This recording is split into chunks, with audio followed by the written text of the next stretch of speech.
Good evening, everyone. You're in the right place at the right time. This is Coast to Coast AM, blasting out of the Mojave Desert like a Scirocco, blazing across the land, into your town, into your home, slamming into your radio like a supercharged nanoparticle of unobtainium. Greetings from the boldest, bawdiest, most outrageous city in the world, the planetary capital of sun, fun, sin, sex, and secrets, my not-so-humble hometown, Las Vegas, Nevada. My name is George Knapp, your occasional host, designated driver of the airwaves, and moderator of tonight's upcoming cacophony of conversation, filling in tonight, but glad to be back with you once again. And for those of you wondering, the answer is no. I was not out with Paris Hilton on Friday night here in Las Vegas. What happened to Miss Hilton in Vegas most decidedly did not stay in Vegas. She was busted for drug possession, joining a long list of celebrities who've ended up in the clink here. I don't want to talk about Paris Hilton, but I know that a lot of folks from around the country have called me, seeing what I know about it. Admittedly, as a celebrity, you really have to screw up to get yourself arrested in Las Vegas. But from the stories I've read, she really did. Wanted to say thanks to the many Coast listeners who sent me the article from the LA Times about these two mummified babies that were wrapped in newspaper, found in an old apartment, been there for decades, maybe 70 years. And this news story noted a connection to a doctor named George Knapp.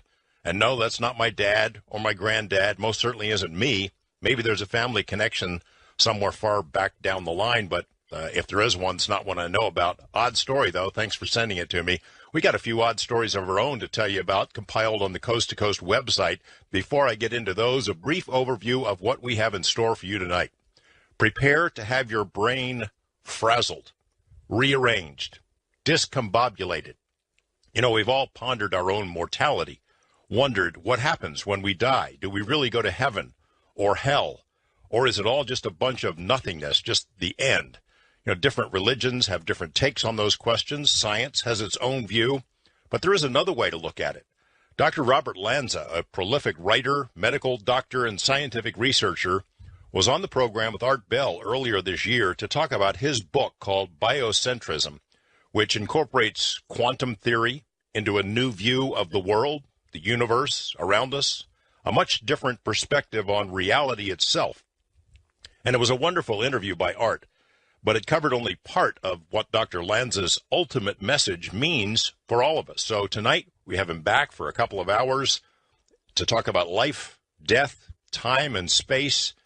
If you think the present always follows the past and comes just before the future, if you think that time is linear, goes in one direction, that space has dimensions that are set, well, wait till you hear this stuff. It is a mind blower. In the second half of the program, we take a departure from cosmic mysteries and tackle something that's also exotic, but a little bit more down to earth, the search for Bigfoot. Last year, when I had ex-cop David Paulides on the program to talk about his rock-solid forensic investigation of the Bigfoot mystery, I promised to have him back, and that happens tonight. And he'll be bringing along a distinguished colleague, Dr. Melba Ketchum, to talk about DNA testing of suspected Bigfoot hair samples, and I got a feeling this could be a classic discussion. Webmaster Lex and I have compiled another assortment of odds and ends from the news, and we do emphasize the odd. Here's one for you. What cosmic irony it would be if Adolf Hitler turned out to have Jewish ancestors. Well, these DNA researchers say they've come up with some really surprising findings in their investigation of Hitler's family tree. You can read about it on the Coast to Coast website. Also, where would you go if it hit the fan, the big one? The end is near. The asteroid is on its way. The bombs are falling. We found an article about the best places to survive the apocalypse. You can probably guess a couple of these, but I think others are going to surprise you. 60 years ago this year, some of the very best UFO photos ever snapped were captured by the Trent family in McMinnville, Oregon. The pictures have been tested, they've been analyzed, they've withstood the test of time, and even the debunkers have had trouble explaining them away. A friend of this program, Bryce Zabel, ponders what the cover of Time magazine should look like if journalists, mainstream journalists, treated the UFO topic with an open mind. So I want you to check out the artwork and then read the essay that accompanies it. We've got the link for you. Powerful ray guns, are they the stuff of Buck Rogers and sci-fi, or are they here? Not only are they here, they're already being used in some prisons to keep inmates under control. And as you might expect, such weaponry is causing a bit of a stir with civil libertarians. I imagine these prisoners are not too happy about it either. You can check out that article as well. And I have an update on the wild horse situation, which I always like to mention when I can, as I am hosting the program. The roundups I've been telling you about for a couple of months continue at a breakneck pace, and that's probably literal as well as figurative. Another one is starting up here in Nevada, where BLM is going to zero out another vast area of public land. And by zero out, I mean every single wild horse must go. Of course, cattle and sheep will remain on this land, even though the land, the specific range, was designated in the law as being set aside for wild horses. The real news about these horses is in Washington, though. 54 members of Congress have called for a moratorium on roundups and an independent study by the National Academy of Sciences of this troubled, broken government program. And this weekend, we learned that BLM says it's now going to cooperate with this study. It's all for it. It could take 2 years for this thing to be completed, though. Not sure how many horses are going to be left out there on the range by the time 2 years is up, because BLM says it will not agree to any moratorium on the roundups. The roundups will continue, which means Mustangs will continue to die, and those that don't die will be shipped off to these fenced camps where you, the taxpayers, will fork over the money to feed them for the rest of their lives, rather than allow them to live and die like wild animals that they are out on the public range, which is what is prescribed in the law. Anyway, a couple of updates on that situation. If you care to check them out, are on the Coast to Coast website. Time now for our first break, then prepare to be blown away. Dr. Robert Lanza joins us to talk about a whole new way to look at everything. I'm George Knapp, and this is Coast to Coast AM. Thank you for tuning in tonight on Coast to Coast AM. My name is George Knapp, filling in tonight. About 5 or 6 years ago, I was working on a book project, doing some research on the subject of alternate realities, parallel worlds, things like that. And I picked up a brilliant work, something written by a guy named Dr. David Deutsch of Oxford, and it's a book called The Fabric of Reality. It's all about the multiverse theory, the idea that there are alternative realities, alternative dimensions, that there may be millions or an untold number of versions of me living different lives with different outcomes. Somewhere I'm married to Pam Anderson and I'm president of the United States. Things like that. The same is true for all of you. And it really changed the way I looked at everything. It really made me think about reality itself and my place in it. And this week, I've been reading a book that's sort of having a similar effect on me, making me think about the world in a much different way. And in some ways, it's kind of a logical extension of that earlier book by Dr. Deutsch. But this one, called Biocentrism, goes much further in looking at questions that are central to all of our lives. Is death the end? What happens after that? Is it possible that the past is not set in stone, that time is not linear? Big questions, ambitious answers.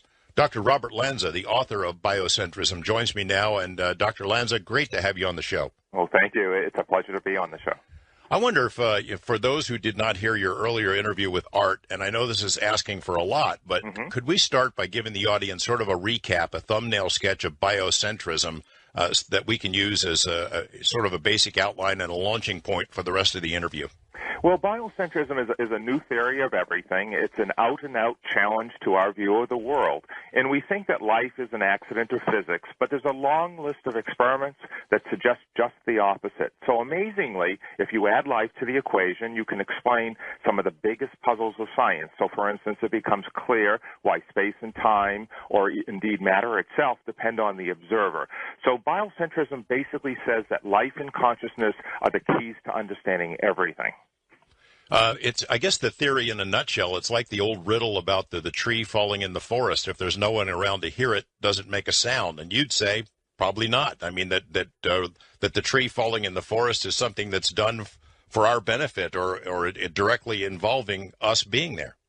Exactly. Well, I think that, reality is definitely a process that involves our consciousness, and we have, at this point, literally dozens and dozens of experiments that very clearly show that the behavior of particles, of real particles of matter, depend on the observer. And, one of them is this most famous two-hole experiment, and it turns out that when a scientist actually watches the particle go through a barrier, it can actually go through, when you watch it, it goes through one hole or the other, just like a little ball, just like it should.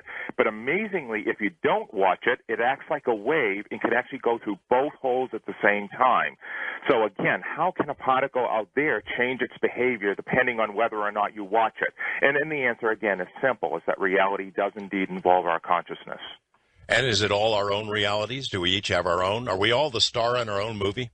Well, I think obviously, we all have interacted during our lives. We know there's an intersubjective interaction. So yes, there's cause and effect. There are laws of physics, and all that equally applies. I think what we have wrong is, as Einstein did point out, that space and time are indeed relative to the observer. So we carry space and time around very much like a turtle carries a shell around. How do you, I was reading your resume, and it's a really impressive resume. You're a medical doctor. You do a lot of work on things like stem cell research. Mm-hmm. How do you end up on this path? I mean, studying quantum theory, quantum mechanics, quantum physics. Well, the entire premise of biocentrism, that's where the bio part comes from, is that basically everything is related to the biological organism. So again, it's the observer who actually determines the behaviors of the particles, and it is actually the observer who determines pretty much everything. Help me understand this part of about the past. Let's start with that one. Time being, you're saying you don't think it's necessarily linear, that there's the past, and that comes before the present, and the present comes before the future. It doesn't have to go in that direction. Yeah, that sounds a bit crazy at first glance, but I think more and more scientists, including Stephen Hawking, now says that, he has a top-down cosmology, and it actually makes quite a bit of sense if you think about it. If you imagine all the days that are passed from the beginning of time, and you stack them like chairs and put yourself at the top, we don't just accidentally happen to be on the cutting edge of all times. It's not just a big accident, a one in a gazillion chance. So you can actually think of a very real experiment, and there are many of these. There was an experiment published in the prestigious journal Science 2 or 3 years ago, and scientists in France actually shot particles of light, known as photons, into this apparatus. And what they actually showed is that they could retroactively change something that had already happened in the past.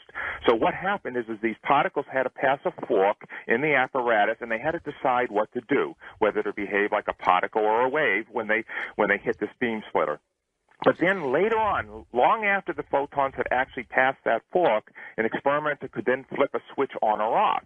And it turns out that what the experimenter actually did at that point, now in the present, actually determined what the particle did in the fork in the past. So at that moment, that experimenter chose his history. And, of course, we live in that same world.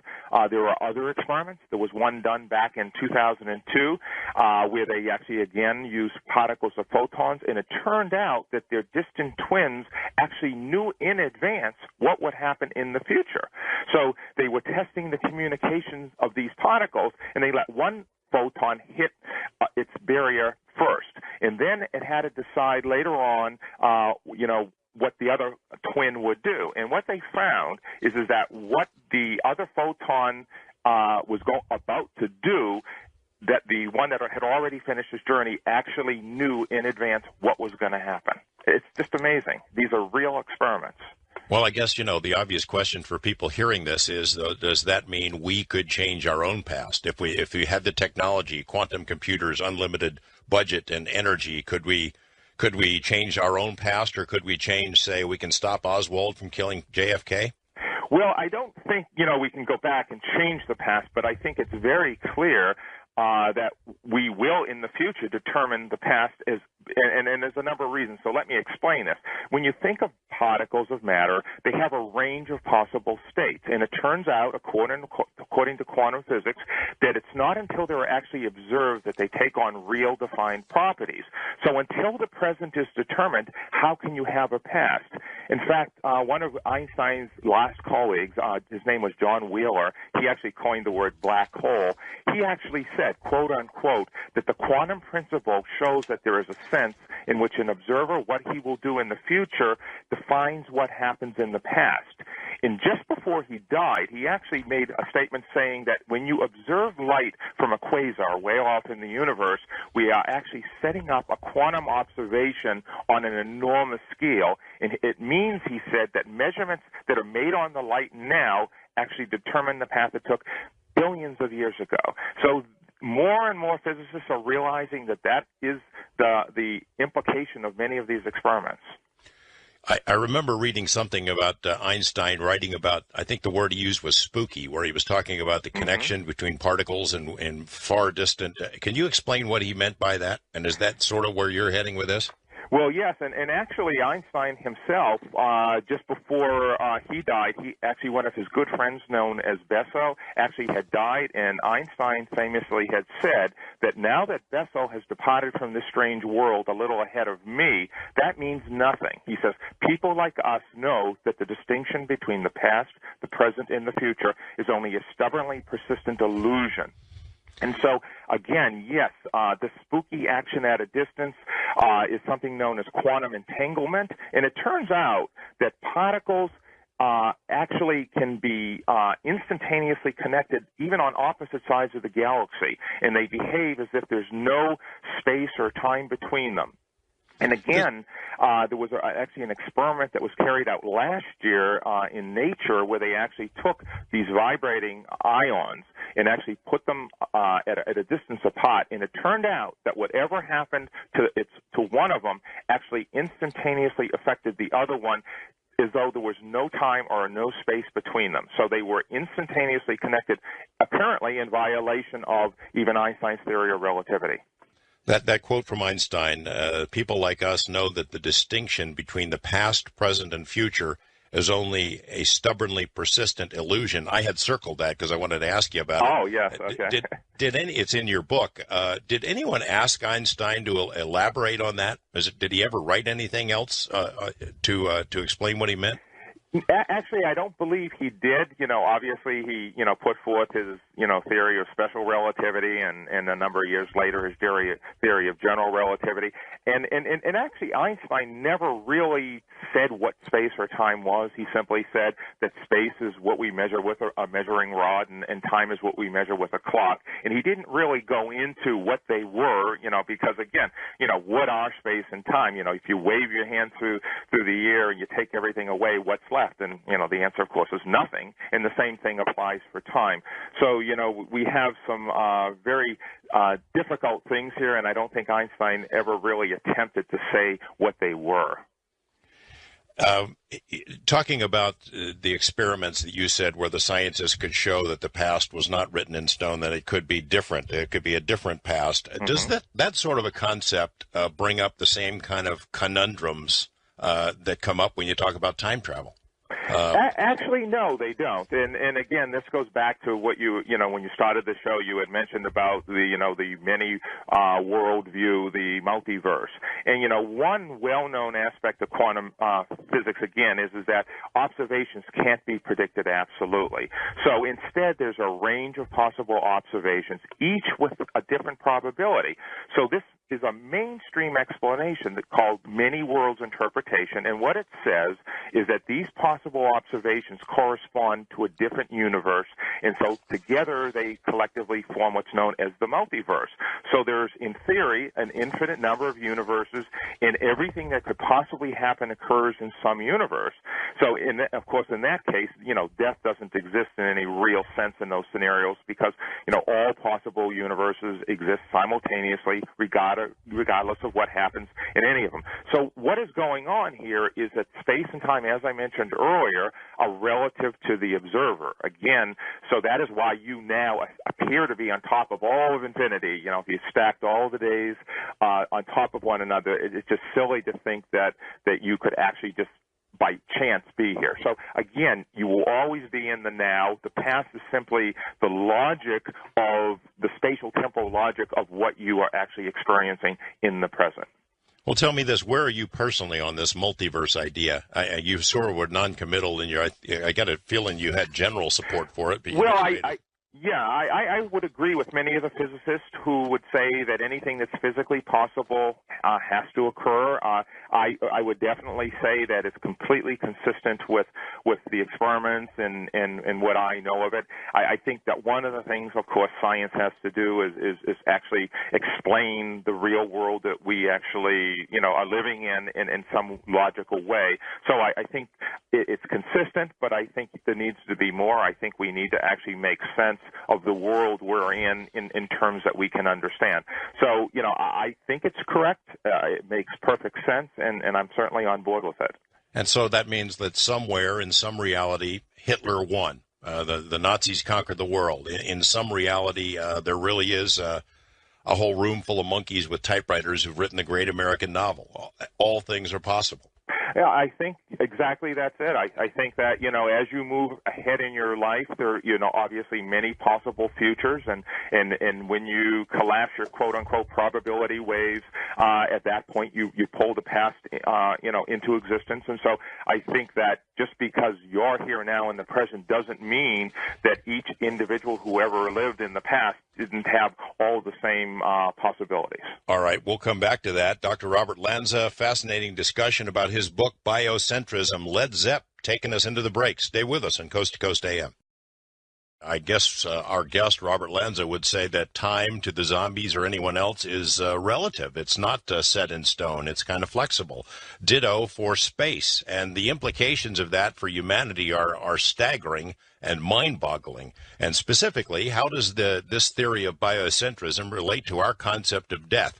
Robert Lanza says we may be completely wrong about our ideas about what happens after our physical bodies die. We'll get into that right after this on Coast to Coast AM.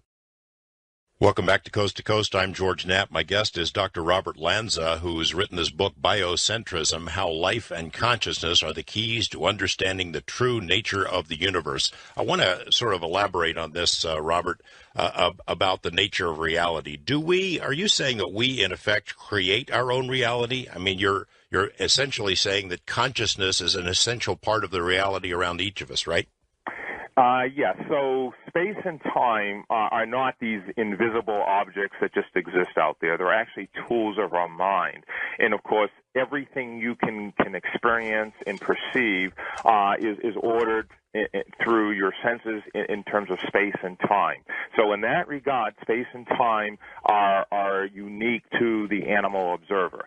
And, of course, once you recognize that, you realize that everything else has to, revolve around that. That doesn't mean that there aren't certain laws of causality or that we don't follow certain algorithms as to what's happening. So if I say, I'm going to jump off a roof and I'm going to fly, I have news for you, you're going to get hurt very badly. And the same thing goes, for when you open your cabinet in the morning to have breakfast, you can pick between Captain Crunch and cornflakes, but you really, at that point, still everything that you are experiencing is related to the observer. So it's much like a dream if you think about it. When you're in a dream, you're actually able to move and navigate in space and time, and you actually have a fully functioning body. But of course, your mind is also creating. You can probably feel and touch things, and there's probably trees around you and clouds up in the sky. So your mind is actually very, very good at putting together everything you're experiencing. So you think right now, for instance, that, as you're sitting in your chair and looking out, that I just see that. Well, that's silly because, of course, you can't see through the bone that surrounds your skull. So everything you see right now is being reconstructed in your head because you can't see that. So what you're actually feeling, touching, and experiencing at this very instance is a construction in your mind because, quite simply, you cannot, like I said, see through that bone. And that's a very hard thing for people to realize. And the same Tell me thing, about it. yeah, well, let me just give you an example. So if you consider the weather outside, you see a blue sky, but I could change the cells in your brain so that it looks green or red. Or with a little genetic engineering, I could probably make everything that's red vibrate or make a noise, and the logic goes on and on. So again, everything that we think is just the way it is, think of a person who's colorblind. I mean, things are black and white. There aren't colors. And people will say, for instance, for the tree, well, we know, if there's no one there, of course, you won't hear the sound. But the truth of the matter is, we know from our experiments that there's not a single particle out there that has any defined properties until it's actually observed. So even those air molecules, if you were to put them in these apparatus, they would exist only as a state of what we call superposition. There are uncertainties. So there's actually a certain probability that those particles will do certain things. And it's actually not until they're observed, until the mind lays out the scaffolding, that they actually take on very real properties. And this comes back to, for instance, Heisenberg's famous uncertainty principle. So if there was really a world out there with particles just bouncing around, then we should be able to measure all their properties. But you can't. So, for instance, you can only know if you can't know a particle's exact location and momentum at the same time. And so why should it matter to a particle what you decide to measure? And so, again, the answer is simple. The particles, aren't just out there. And so, again, it's the same as with the two-hole experiment or with these entangled particles. Why should it matter what an observer does in terms of watching one of the particles? Why would that change the behavior of the other particle instantaneously? Again, these observer-determined properties of matter have been shown over and over, literally hundreds of times. Just to sort of quantify it or use an example, I mean, I wake up in the morning, I look across the room, there's a chair, there's a stack of papers, there's a couple of books. Yeah. Is that stuff there? Does it exist if I'm not here to observe it? If I died and I didn't wake up in the morning. Yeah, so this is very confusing. You get up in the morning and you shuffle off to the kitchen and your dirty clothes are in the same place and your socks are right in the drawer where they're supposed to be.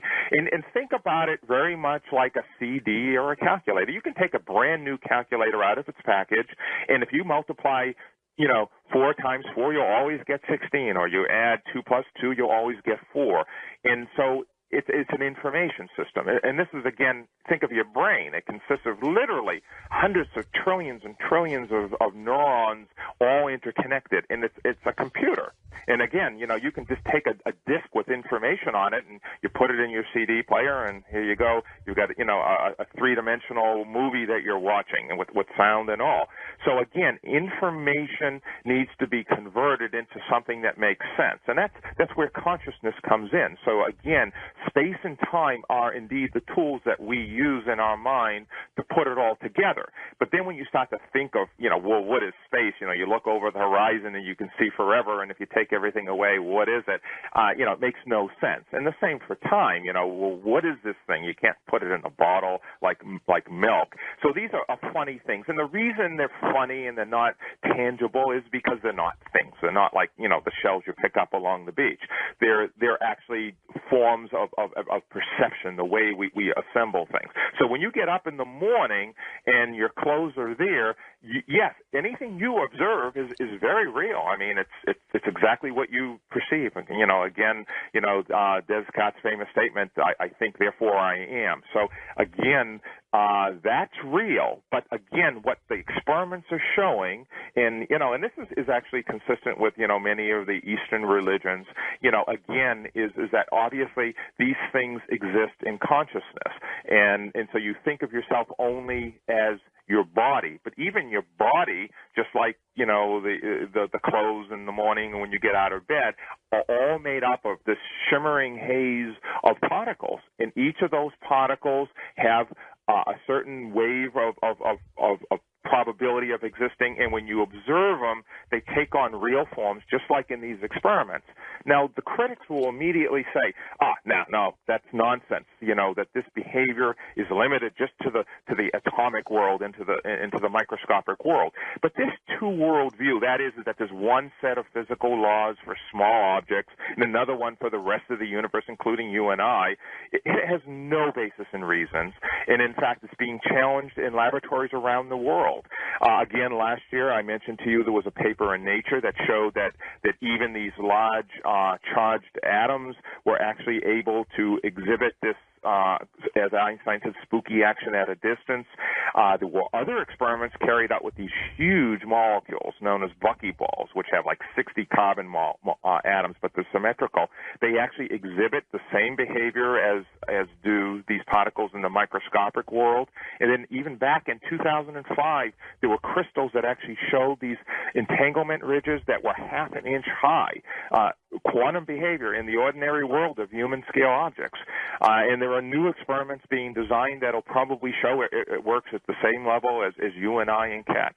So this is something we can no longer just continue, to ignore. We have this outdated scientific paradigm that contradicts itself. It just doesn't work, and it's almost of no value when it comes to explaining these experiments.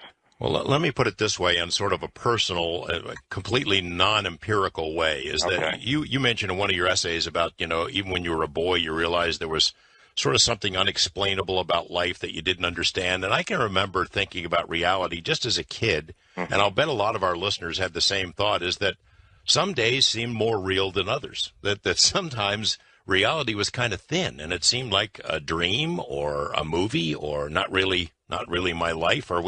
Is that related at all to the what you're talking about? Absolutely. I think we all gutturally know this. What has happened is through life, through being bombarded with books and our scientific view of the world, we no longer question these things. So we're sort of brainwashed to some extent as we get older and older. And this is exactly what Einstein himself ran into.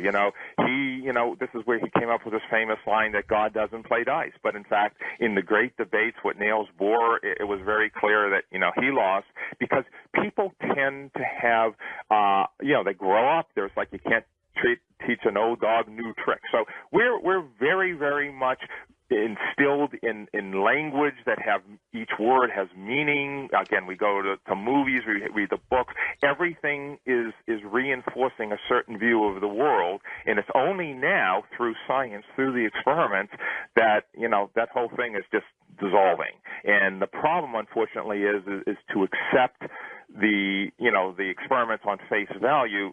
It's pretty tough. To tell somebody, that things aren't the way they've always been taught that they were, it's pretty tough. To tell someone, for instance, that who killed JFK may not be determined until something that happens in the future, they just think you're nuts. Well, I was wondering about that. Well, you're an MD. You do straightforward kind of research into life and death kinds of issues. I wonder what the reaction has been among your medical colleagues and then among your scientific colleagues in general.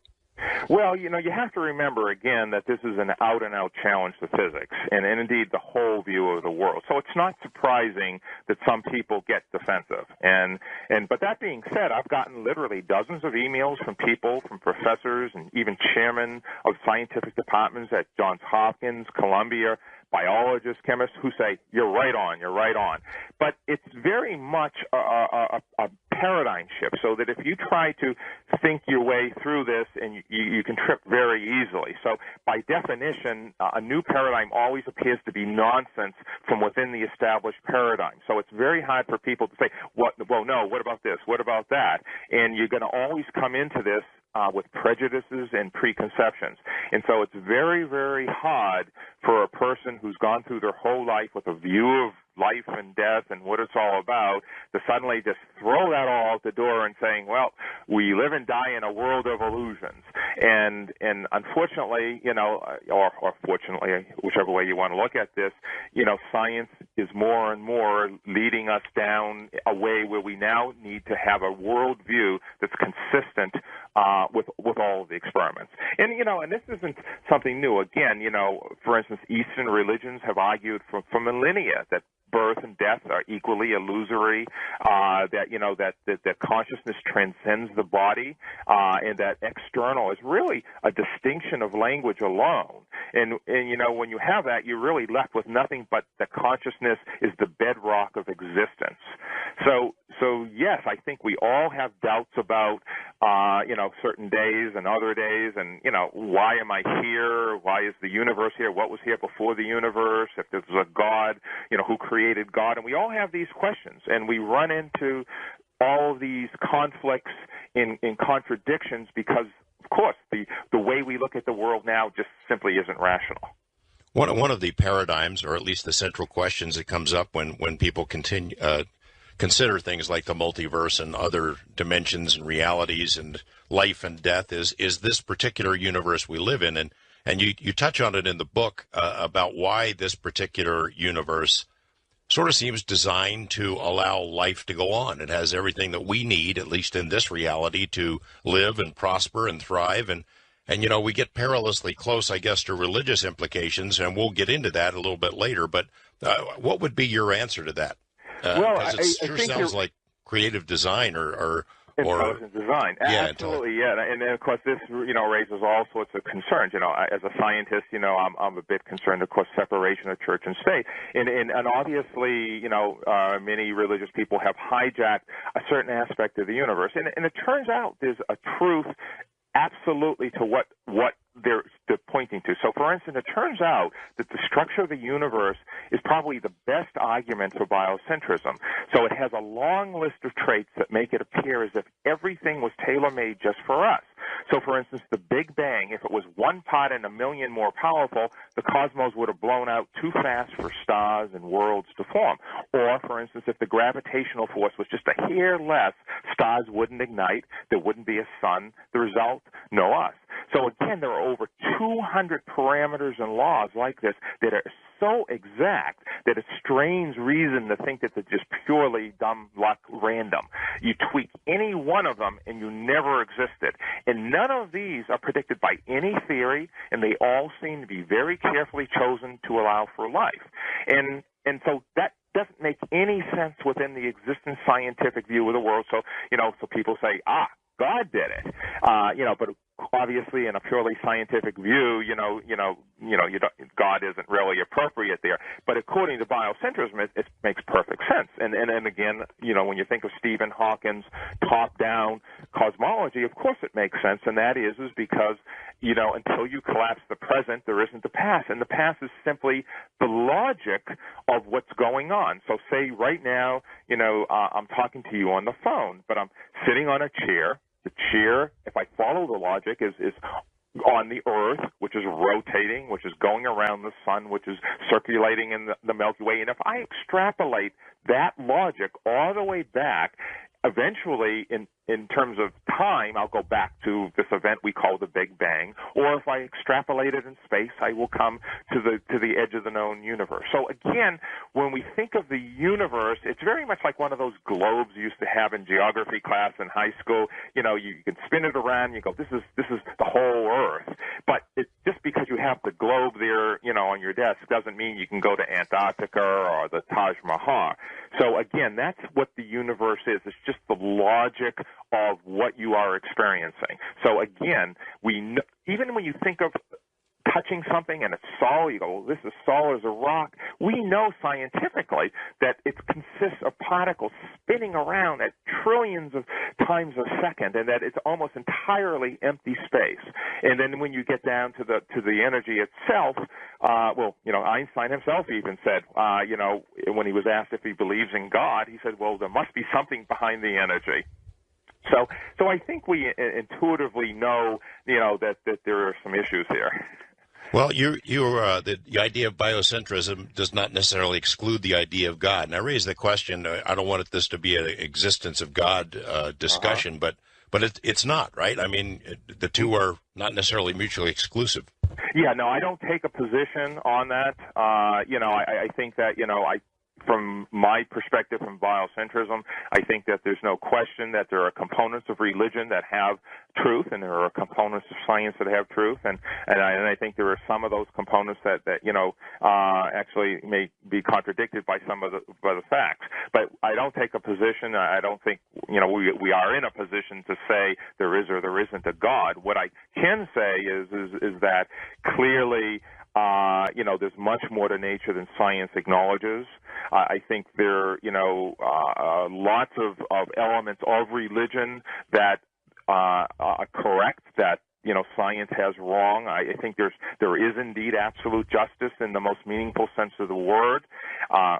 Personally, I don't believe in a wrathful God who drowns people, like in Noah's flood. But I do indeed think that, for instance, even Emerson said, he once famously had a quote that said, the influences of the senses in most men have overpowered the mind to the degree that the walls of space and time have come to look solid, real, and insurmountable. And he said, to speak of these in liberty is the sign of insanity, and it really is. I mean, we just think that we die and rot into the ground, but it's just a silly idea, in fact.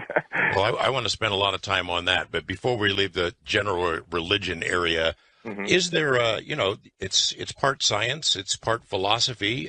What you're espousing here, does it become a religion? Could it become a religion? Well, you speak of philosophy, and I know scientists are, very defensive about this, but the truth of the matter is science, by definition, is natural philosophy, and so it is a philosophy, and I think that, as a scientist myself, I think, we do a fantastic job at this or that detail. So, for instance, we know exactly how long it takes right to the second for Mars to go around the sun. Where we do really, really bad are the big questions, which unfortunately encompass everything, what it's all about, what's going on. And I think science has a ghastly job there. And religion has filled in that gap. It just comes in and, says this is the way it is, and some other religion comes in and says, no, it's this way. And then, then you just take somebody's word. But I think what we need now is, we've been around for a few thousand years now with scientific methods. We need a new paradigm that works, that is actually internally consistent, that actually makes sense of all of the experiments. And I think when we have that, we're going to start understanding more of how the world goes together. Now, call that religion, call it science, but I think that there are elements here of the bigger picture that we can get our hands around. All right, and we'll jump into the main one. The main topic of tonight's discussion is what happens when we die. Are we really dead? Right after this, we're talking with Robert Lanza, Dr. Robert Lanza, author of Biocentrism. Stay with us on Coast to Coast. We got our own heavy topics here. Reality isn't what it seems. Observation and consciousness are necessary elements of what we call reality. Time is not necessarily linear. The past is not necessarily set in stone. And that leads us to the big question, death. Is it illusory? Is it real? Does life go on? We're going to get into that right after this on Coast to Coast AM. Dr. Lanza, you do not believe in death and the general understanding the way the rest of us understand it. Make the case. Well, we believe in death because we've been told we die. And so we associate ourselves with the body, and we know our bodies die, end of story. But biocentrism tells us that death isn't really the terminal event we think. So although our bodies are destined to self-destruct, the alive feeling, the me feeling, is just a 20-watt fountain of energy operating in the brain. But this energy doesn't just go away at death. So one of the surest principles of science is that energy never dies. It can't be created nor destroyed. So going back to the multiverse, life is like a flowering, an adventure that transcends our ordinary linear way of thinking. So when we die, we don't do so in this random billiard ball matrix of, like space and time being an object, but rather in this inescapable life matrix. So life has a nonlinear dimensionality. It's sort of like a perennial flower that will bloom in the multiverse. And so again, it's very much like some of these experiments that I was describing, like the science experiment. You can say, okay, well, or you have these multiverses, but does that energy really transcend from one world to the other? And so regardless of the choice you make, it will always be you who experiences the outcome, the universe that will result, just like in the science experiment. So again, the linkages between the histories and universes transcend our ordinary ideas of space and time.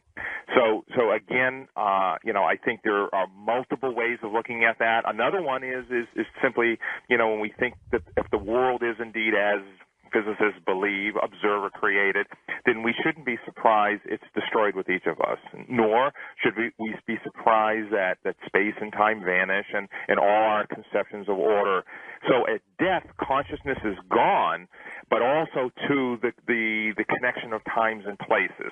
So where do we find ourselves? We find ourselves very much like Einstein said, that space and time are relative to the observer. Without consciousness, space and time are nothing. So in reality, when you die, it's essentially, without the glue of consciousness, time is essentially reboots. So you could, at that point, take past or future as your new frame of reference. And so time, or I should say death, is a reboot that leads to all the potentialities. And that's, again, the reality that the experiments mandate.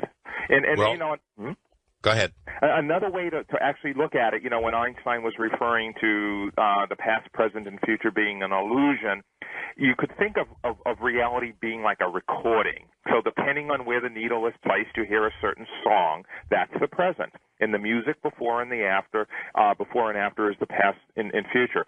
So likewise, every moment always endures, but you have to experience each song separately, piece by piece. Well, let's break this down a little bit. Okay. We finished the show at 2 o'clock this morning. I go to bed. I have a heart attack. I die. My physical body dies. What happens next? So I reboot, meaning what? What it means is again, each of us, space and time are the relationships of the observer.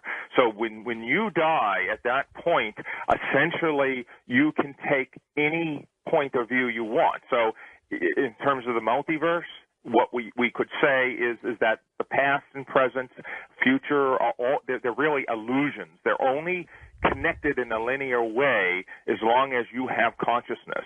So if you were to die, the best way to probably think about this is that all the possibilities that you had, with or without the heart attack, will exist simultaneously. Again, you will always experience all of those possibilities now in the present, but they're not connected like little blocks on a string. That's where our thinking is very one-dimensional. You got to remember, this is the real problem in a nutshell, is that we were evolved in the forest roof to collect fruit and berries, and that's not a skill set that helps us understand the nature of the universe. And this is why these experiments, are causing so much chaos. Is that we just like to see everything black and white. You die, you rot into the ground, and then you turn to some of these religions, be it the Eastern religions or whatever, and they say no, life and death is illusory. So we gutturally know there's something wrong with this static view of the world that science is presenting, so we turn to religion.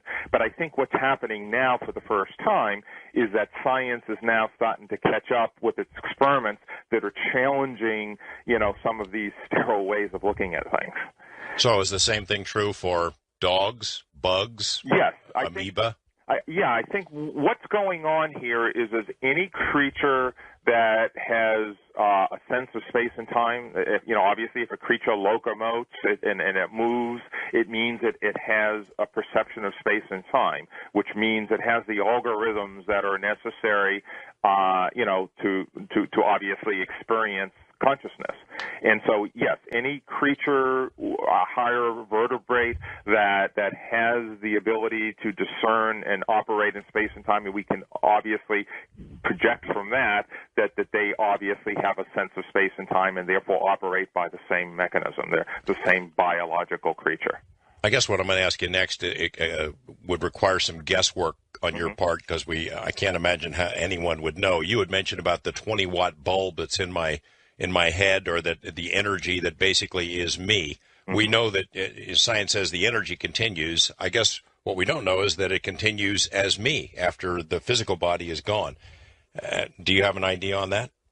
Well, again, if we go back to like our science experiment, we know, for instance, when that experimenter decides whether to flick the switch on or off, he actually determines the past. He determines the history of that event and what universe he is in. But it doesn't really matter whether he turns it on or off. He is going to be basically the person that experienced the outcome. So again, you can think of it as basically like the 20 watts of energy as hollow projecting either this or that result on the screen. So again, whether the experimenter turn the beam splitter on or off, it's the same battery, it's the same agent that's responsible for the projection.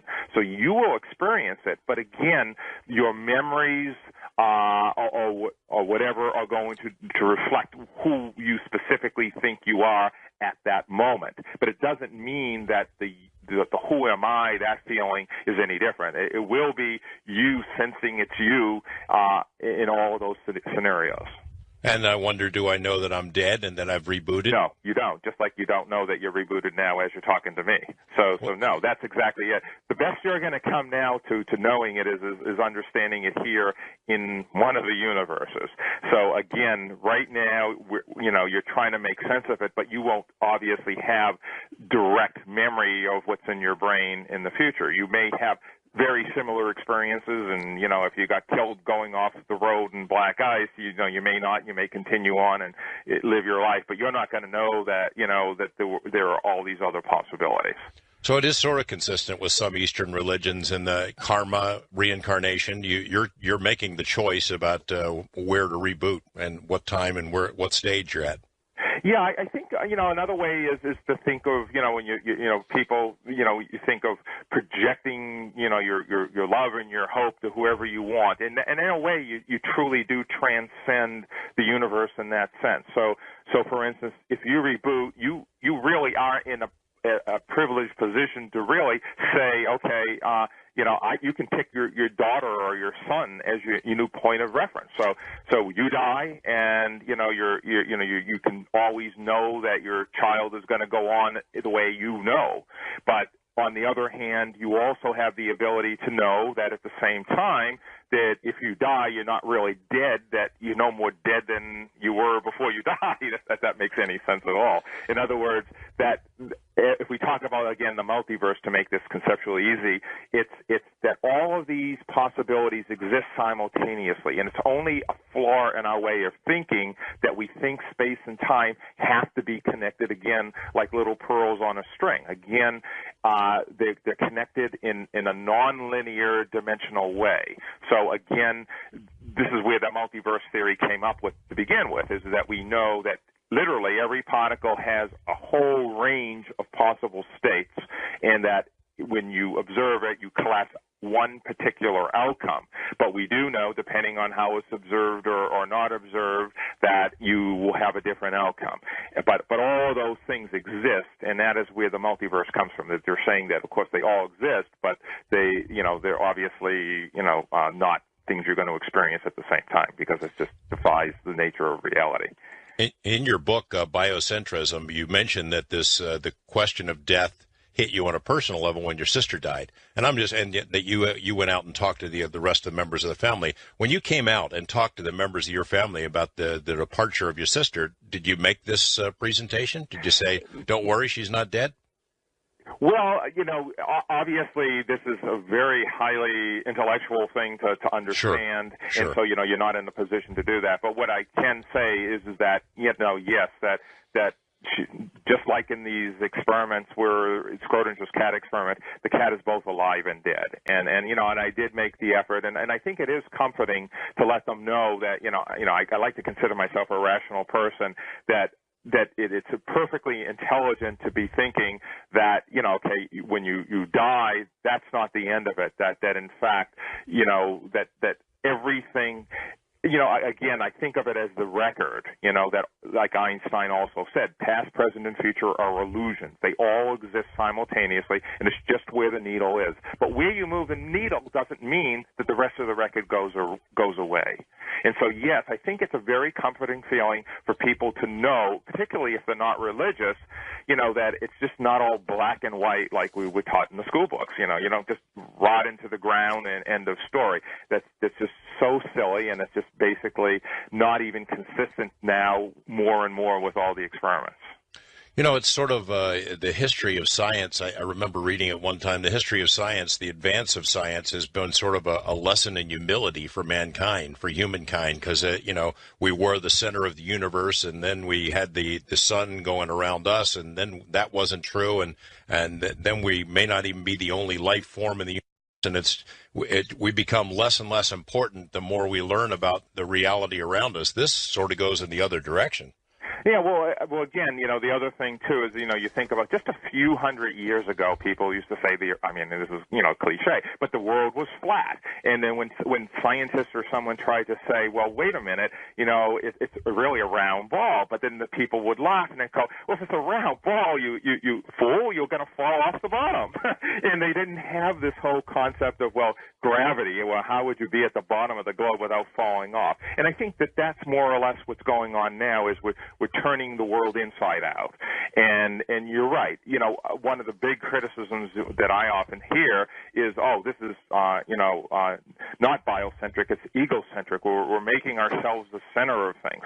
And that, or my sister, when she died, they're saying, well, I'm just trying to grasp at straws, to make sense of it.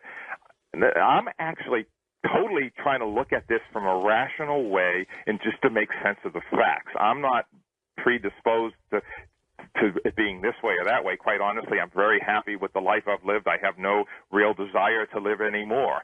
So it's not just a wishful hope on my part. It's simply just trying to make sense of all the observations, all of the facts, as intelligently as we can.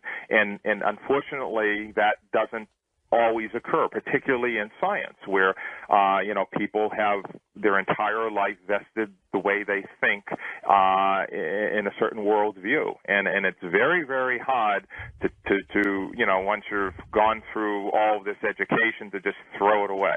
It's just like a religion, it's like asking a priest about stem cell research. They're not always going to be open-minded about it. Well, you're going to get a lot of people who are mad at you. I would imagine you already have a lot of people mad at you from all sides of the spectrum, right? You're absolutely right. I mean, when you challenge people's views, it causes trouble. And my main goal here is just simply to make people think. That, well, maybe things aren't as black and white as you think. And and as you mentioned about the history of science, I mean, this is every generation has lived and died in illusions, and it has evolved. Back before Einstein, the world was looked at a certain way, and then then quantum theory came along, and then sort of bumped Einstein, and there's no reason to think that isn't going to continue. Hopefully, as we continue to accumulate more knowledge. In the book, you have a chapter about consciousness, about how it's a mystery. Do you have a definition of consciousness? What it is? We are? Yeah, so I think what science tries to say is okay, you have this brain, this glob of cells, and it's just part of that circuitry. But of course, the real problem isn't that there's a neural correlate in your brain. It's how do you right now feel the alive sense. And the truth of the matter is that is tangled up with understanding the universe, and it's tangled up with understanding quantum physics. They're all part of a process. So consciousness actually is the process of space and time. It exists in it. So again, think of consciousness as this object that's out there, again, it's a process that involves your consciousness. And so consciousness is indeed that process by which we establish a physical reality.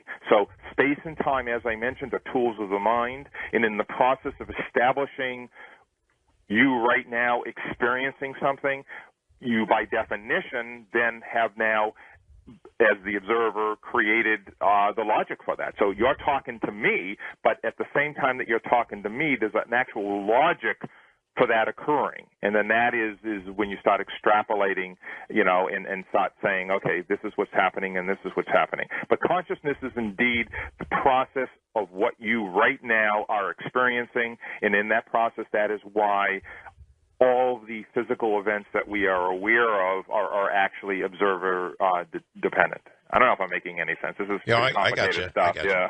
Well, it is complicated. It's fun to talk about it, though, and kick it around. The central question, I guess the biggest question, the one that science and religion have been unable to really answer is what came before X, Big Bang Theory. What was there before the Big Bang? Well, there was nothing. There was no time, space, or anything. And my brain has trouble with that. And the same thing is true for religion. Well, God created all this. Well, where did God come from? And I don't have a good answer for that one either.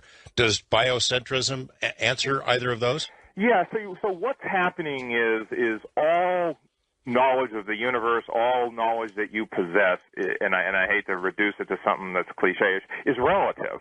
So everything has to be you think of something and nothingness. Well, how can you have a state of somethingness unless there's a state of nothingness to compare it to?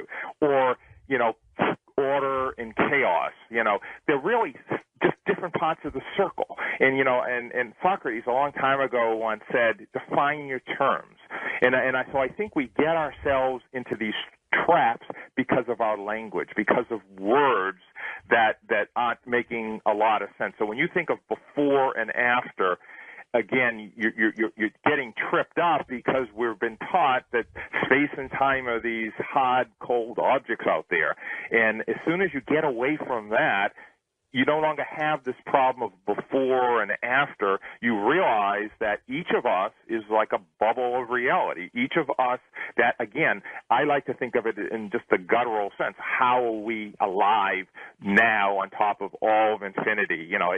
It just makes no sense that one in gazillion chance that every single thing that could ever have happened, not just to mention all those laws that we talked about in the universe, but all the events that happened in evolution. Think about the meteor that fell to the earth that wiped out the dinosaurs that allowed for humans to evolve, or the Neanderthals that never happened. All of these gazillions of events that had all happened exactly right for you to be here talking to me.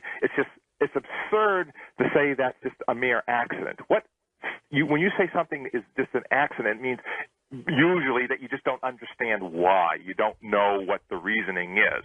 And I think with biocentrism, more and more of that puzzle comes together, because then we do indeed realize that, you're not just here on top of infinity. That's just the way it seems to us. That's the way we perceive the world. And that when you die, again, you cannot connect one life with another life as though there was this invisible matrix out there and everything just happens out there ticking away like this big machine, because that isn't real. That isn't the real reality.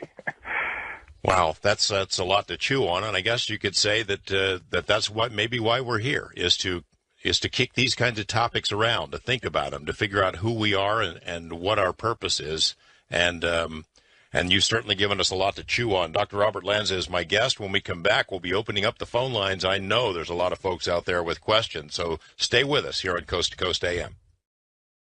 So, can we capture time in a bottle? Maybe so, says my guest, Dr. Robert Lanza, author of the new book, Biocentrism. It'd be like putting the needle on the record player back to the beginning of that Jim Croce song, or to hear a different part of it, to play it again.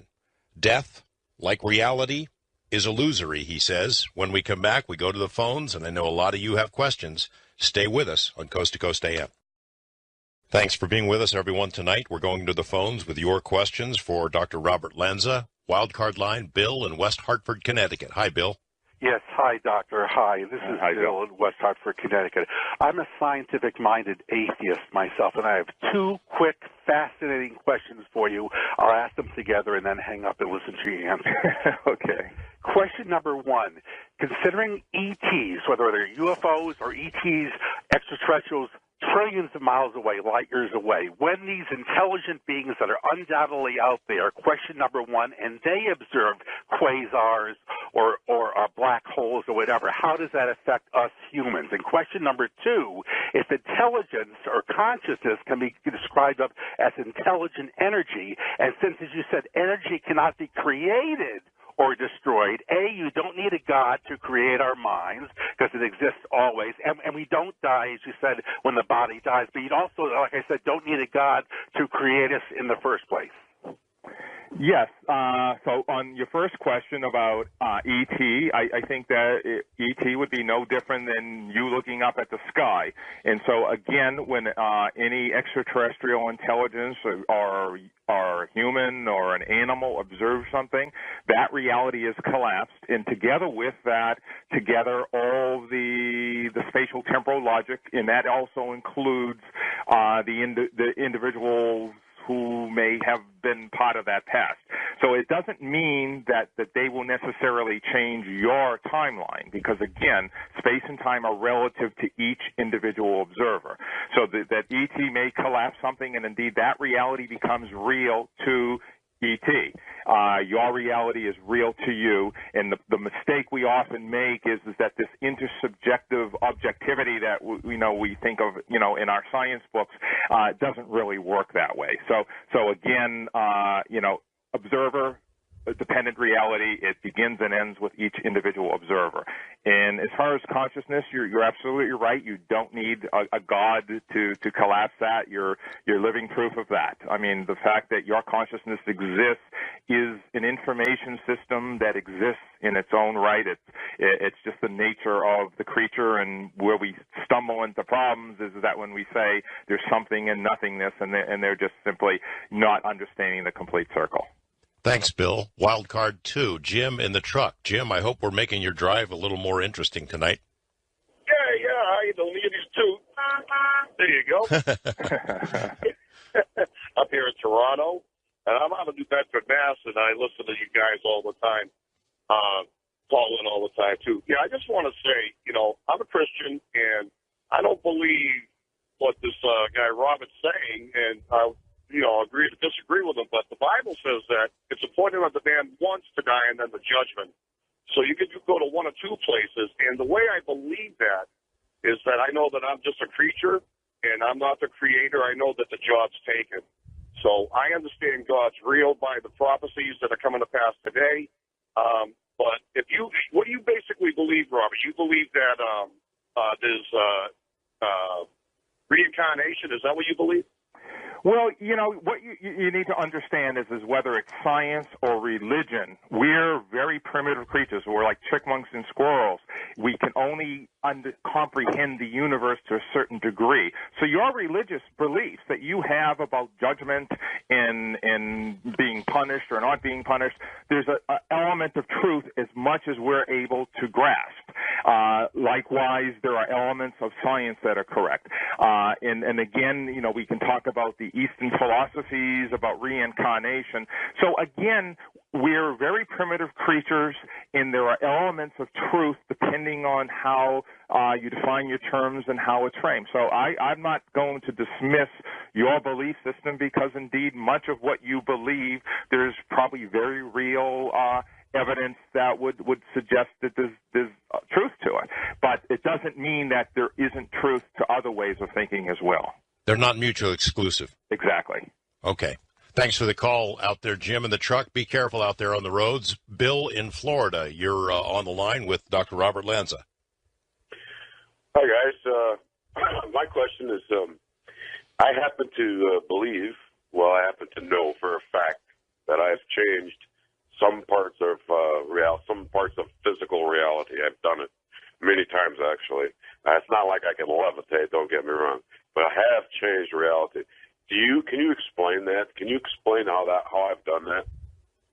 Well, the problem, unfortunately, is as much as my ideas may stretch your way of thinking, in the end, I was trained the old-fashioned way as a scientist, and so the cause and effect seems to, always play out in the world that I've experienced. So I'm not really sure how you're saying you're changing reality. So, yes, indeed, there are ways that you might interpret that, but I'm not sure of the specific episode you're talking about, so I can't really try to give you an explanation. Bill, if you're still on the line there, can you tell us how you changed it? Okay. I'll give you an example. I've taken a paper towel and turned it into a real towel. How did I do that? That's a good question. If you can do that, I know some people that may want to hire you to sell your product. No, honestly, I don't have an explanation for that. I can't do it all the time. I cannot do it all the time. I cannot do it at will. But I have exactly done things like that at least 20, 30, 40 times in my life. And I've never figured out how that's possible. But I'm thinking to myself that maybe when you're talking about molecules and you're talking about everything else, that there's a way to do that. And like I said, I've never figured out how I did it. I've never figured out, it's not like it was an illusion. It's not like it was a hallucination. I've actually done it. Okay. Well, I take your word for it. I just know as a scientist I haven't encountered that kind of a phenomenon. I'm not saying that it's not possible, just that it's not something that I personally could explain to you. But, Bill, you'd have a heck of a future here if you had that talent. You could move here to Las Vegas. They'd probably bar you from the casinos, though. Thanks for the call. On the international line, Dave. Hi, Dave. How you doing? What's on your mind? Hey, pretty good, thanks. I'd just like to say with programs like this, it's Coast to Coast is the beacon in the dark night. I'm telling you, guys are great. Thank you. Well, thank you.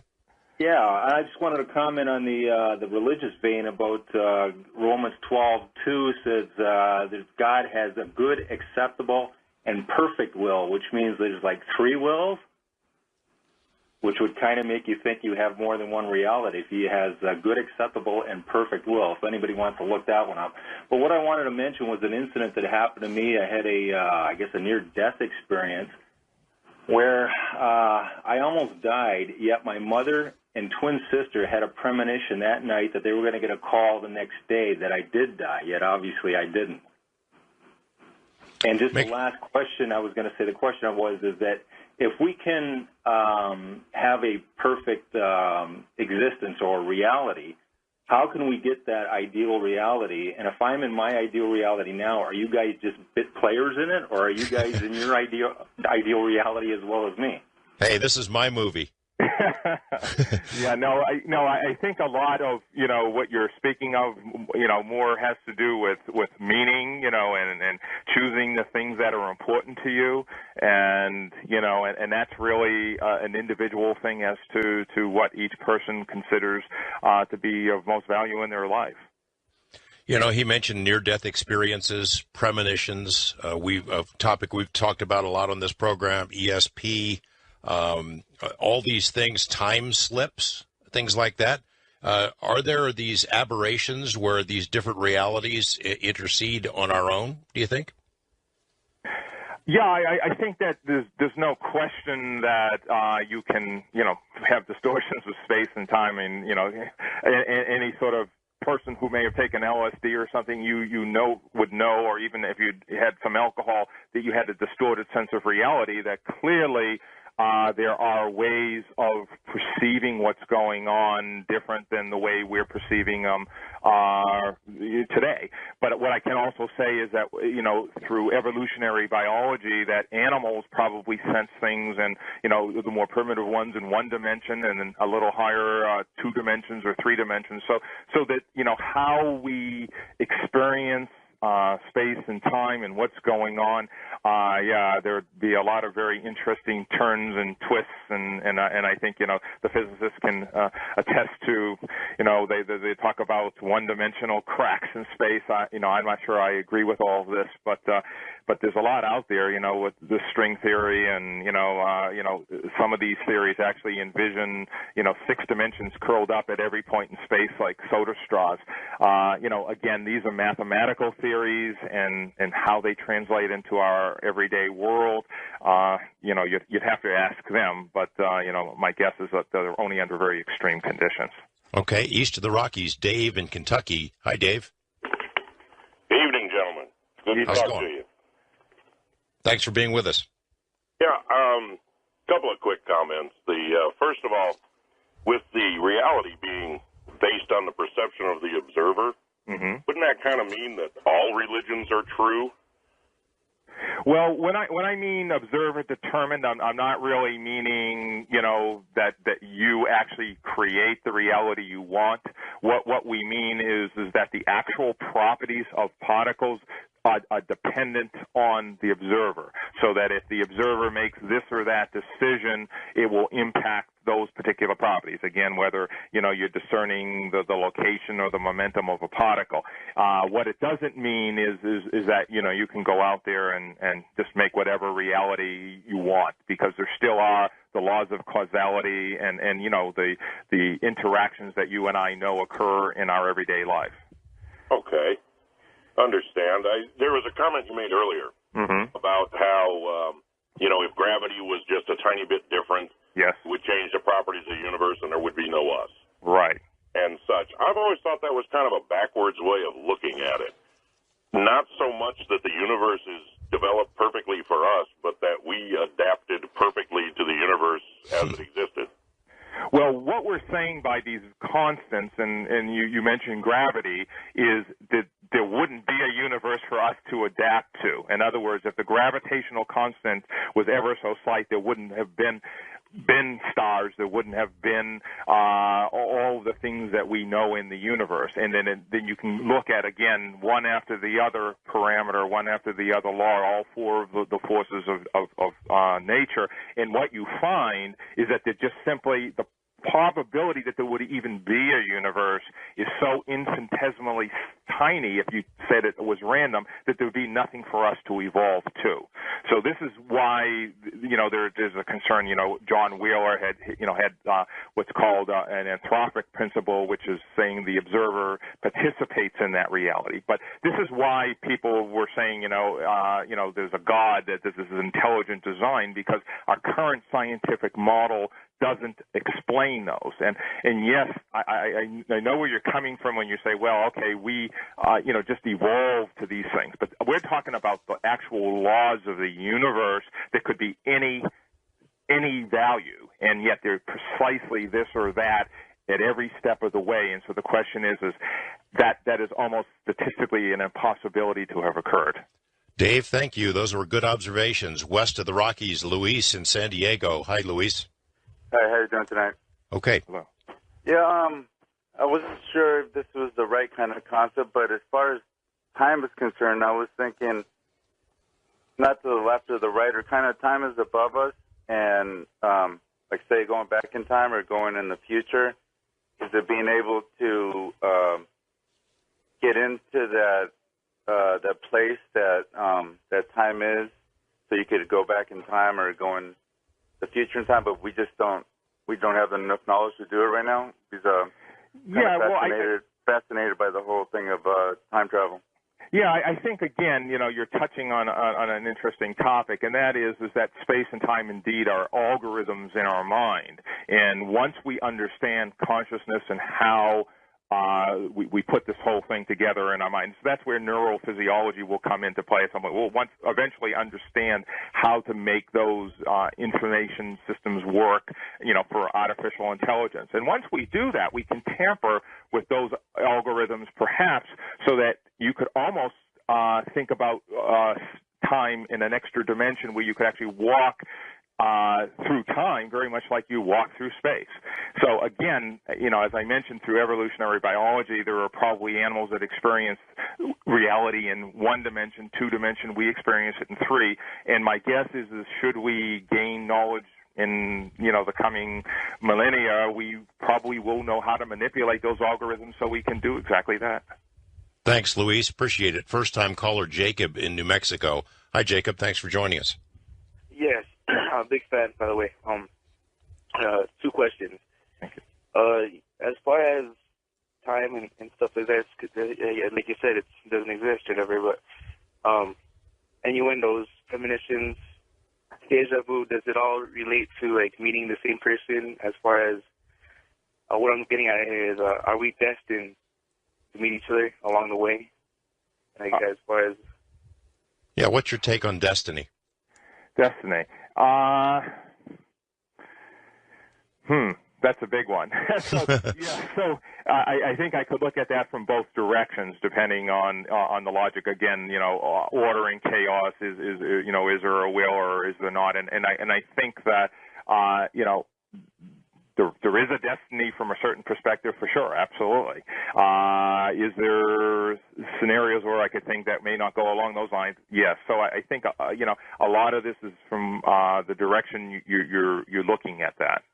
I know I'm sounding confusing, but it basically depends on your way of viewing what's going on. Jacob, did he get to the heart of your question? Jacob's gone. Okay, we're going to go to Bob in Eagle Rock, California on a wild card line. Hi, Bob. Hey. Good morning, Hello? or good evening. Bob. Yeah, it's Robert. I'm in Oklahoma City. I got a comment and then a question, but I didn't know if this is following along the same lines you're talking about, but, with the economy the way it is and everything, I was at work one night driving around downtown here, and I told my coworker, I said, we really need another skyscraper on our skyline, and they're building one of the top 10 tallest skyscrapers west of the Mississippi right now. And this happened about 6 months, and I didn't read anything in a paper about it or anything like that. And now all of a sudden we're getting a skyscraper. I've been here all my life, and they haven't built one since I've been alive, right? Mm-hmm. And I'm 40 years old. And then another instance is like on the west side of town, there's this old AT&T plant that shut down when, AT&T went bust. Mm-hmm. And I said, it would be really cool if I could buy this property here and turn it into a mall. They're building a mall there now. Okay? Uh-huh. Now, what I'm wondering, is there a way to hone these skills to make it into such that you can change reality to benefit your own destiny? Right? Because I have a lot of ideas that I want to do. Like I said, I would like to build a mall there, but it didn't happen for me. Somebody else is doing it. You know what I'm saying? Mm-hmm. But it seems like I can speak things and then they happen. It's really odd. And there's several people that witnessed it, and they're like, man, that's just really weird that you said this and now they're doing it, right? Well, let me add to Robert's comment there for you, Dr. Lanza, is there you think there's a mechanism, the same way as that particles at great distance have some sort of an instantaneous connection, there's some way that in this particular reality we occasionally can be catching glimpses of other realities in connection sort of with ourself in some other reality, and where Robert's mall has already been built, he's getting the idea from the other Robert. Yeah, it's an interesting question, and it's just so much we don't understand. Yeah. So, I think it's a possibility. It's not something that I right now would be able to explain to you or would be able to say how that would happen. I wouldn't rule it out, though. Tell me this. We've only got about a minute here left. I'm sure a lot of people in our listening audience right now are mad at you or they have questions. You're not out to convert or convince. I get the feeling you're more out to get us thinking in about 30 seconds. Exactly. That's exactly what this is. It's to open people's minds, to get them to start thinking about these things and to realize that things aren't exactly the way they may have been taught to them in their school books. And so, yes, think. Dr. Robert Lanza, thanks very much. The book is called Biocentrism. I think it was really interesting. I appreciate you coming on the program, and we'll have you back again sometime. Great. Thank you very much. All right, everyone, stay with us. David Paulides is going to be here next to talk about his book, Tribal Bigfoot, and some new forensic research he's conducting. Don't go away. More to come on Coast to Coast. You know him, you love him. He's the big guy, Sasquatch. He's known by dozens of different names all over the world. People have been seeing creatures like this for hundreds, maybe thousands of years. He's been seen in every state of this country and on every continent on this planet. Different sizes, different colors, but all sort of having some of the same kinds of characteristics. A humanoid, hairy humanoid figure that has perplexed us and bewildered us for a long time. Is this a solvable mystery? Can we get evidence that would prove it one way or another? Well, David Paulides brings his 20 years of law enforcement, investigative, and analytical skills to this kind of research. He's written 2 excellent books about the search for Bigfoot. And when we come back, we'll jump right into the state of Bigfoot research right now. Stay with us on Coast to Coast AM. Last year, I had David Paulides on the program to talk about his most recent book, Tribal Bigfoot, and it's pretty impressive. It's impressive work. This is an elusive mystery. It's confounding. It's frustrating. Been around a long time, and nobody can seem to get to the bottom of it, but David has approached this sort of like a cop would approach it, going out, interviewing the witnesses, following the evidence where it leads. Tell me this, David. We're glad to have you back on the show, by the way. Well, I'm glad I got with you there, George. I appreciate the offer. Is this a solvable mystery? Absolutely. For many years, there's been a lot of people that have taken different venues and ideas trying to understand how they can come to some resolution with it. And from the get-go, we started off understanding that DNA would probably be the solution. And we first tracked to the idea that we wanted to understand what we were dealing with. And the best way to do that, when I look back on my law enforcement career, was utilizing a law enforcement forensic artist to sit down with witnesses and draw exactly what the witness observed. And this hadn't been done before by other researchers. And because of my expertise in dealing in that venue, I knew that a good forensic artist, when they sat down with a witness, would draw exactly what the witness saw. And we chose Harvey Pratt from Oklahoma, and Harvey is the chief forensic artist for the state of Oklahoma, and as of a month ago, he is now the director for the Oklahoma Bureau of Investigation. He's a man of incredible integrity and an absolutely outstanding artist. And every time Harvey sits down with somebody, when they're done, they are amazed that Harvey can get this out of them and show exactly what they observed. And, what struck me the first time I saw his drawings is how human some of these faces look. And, George, that is something that intrigued us the first night, because there's so many stories out there about this is an ape, this is a gorilla. But then once you start to talk to the Native Americans, and I don't mean just one tribal group, I mean across North America and Canada, of course, you start to listen to what they have to say, and they have never stated that this is an ape or a gorilla. They've always stated that this is another tribe of Native Americans. They look a little different. They act a little different. They're a little more elusive, but they're another tribe of people. And once the drawings started to show consistency, and I'm not talking maybe 5 or 10 drawings, I'm talking dozens and dozens of drawings, and sitting down with the witnesses and listening to their descriptive analysis of their own drawing, it's obvious that these things have some type of genetics that are similar, if not exactly parallel with ours. I want to, a lot of folks, of course, write this off. They say it's all a hoax. It started in 1958 where somebody hoaxed some guys on a work crew in the forest up there in Northern California, created these tracks, and it's sort of developed a life of its own ever since. There have been hoaxed films and hoaxed footprints and things of that sort. I thought the most interesting, some of the most interesting parts of your book, Tribal Bigfoot, is the historical research that goes way, way back, long before there were any kind of mass media influence telling people to believe in Bigfoot. Absolutely. And people don't even have to purchase the book to see some type of historical revelation. If you go to our website, and there's a segment there on the Tule River Indian Reservation in sort of south central California near Fresno. And they have an area right next to a river that archaeologists have dated it back almost 1,500 years. And the pictures are on the website of what the drawings are that this tribe put on these rocks. And they look just like Bigfoot.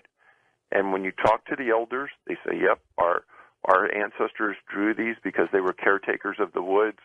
They took care of us. They kept the grizzly bears away, and they took care of our tribe.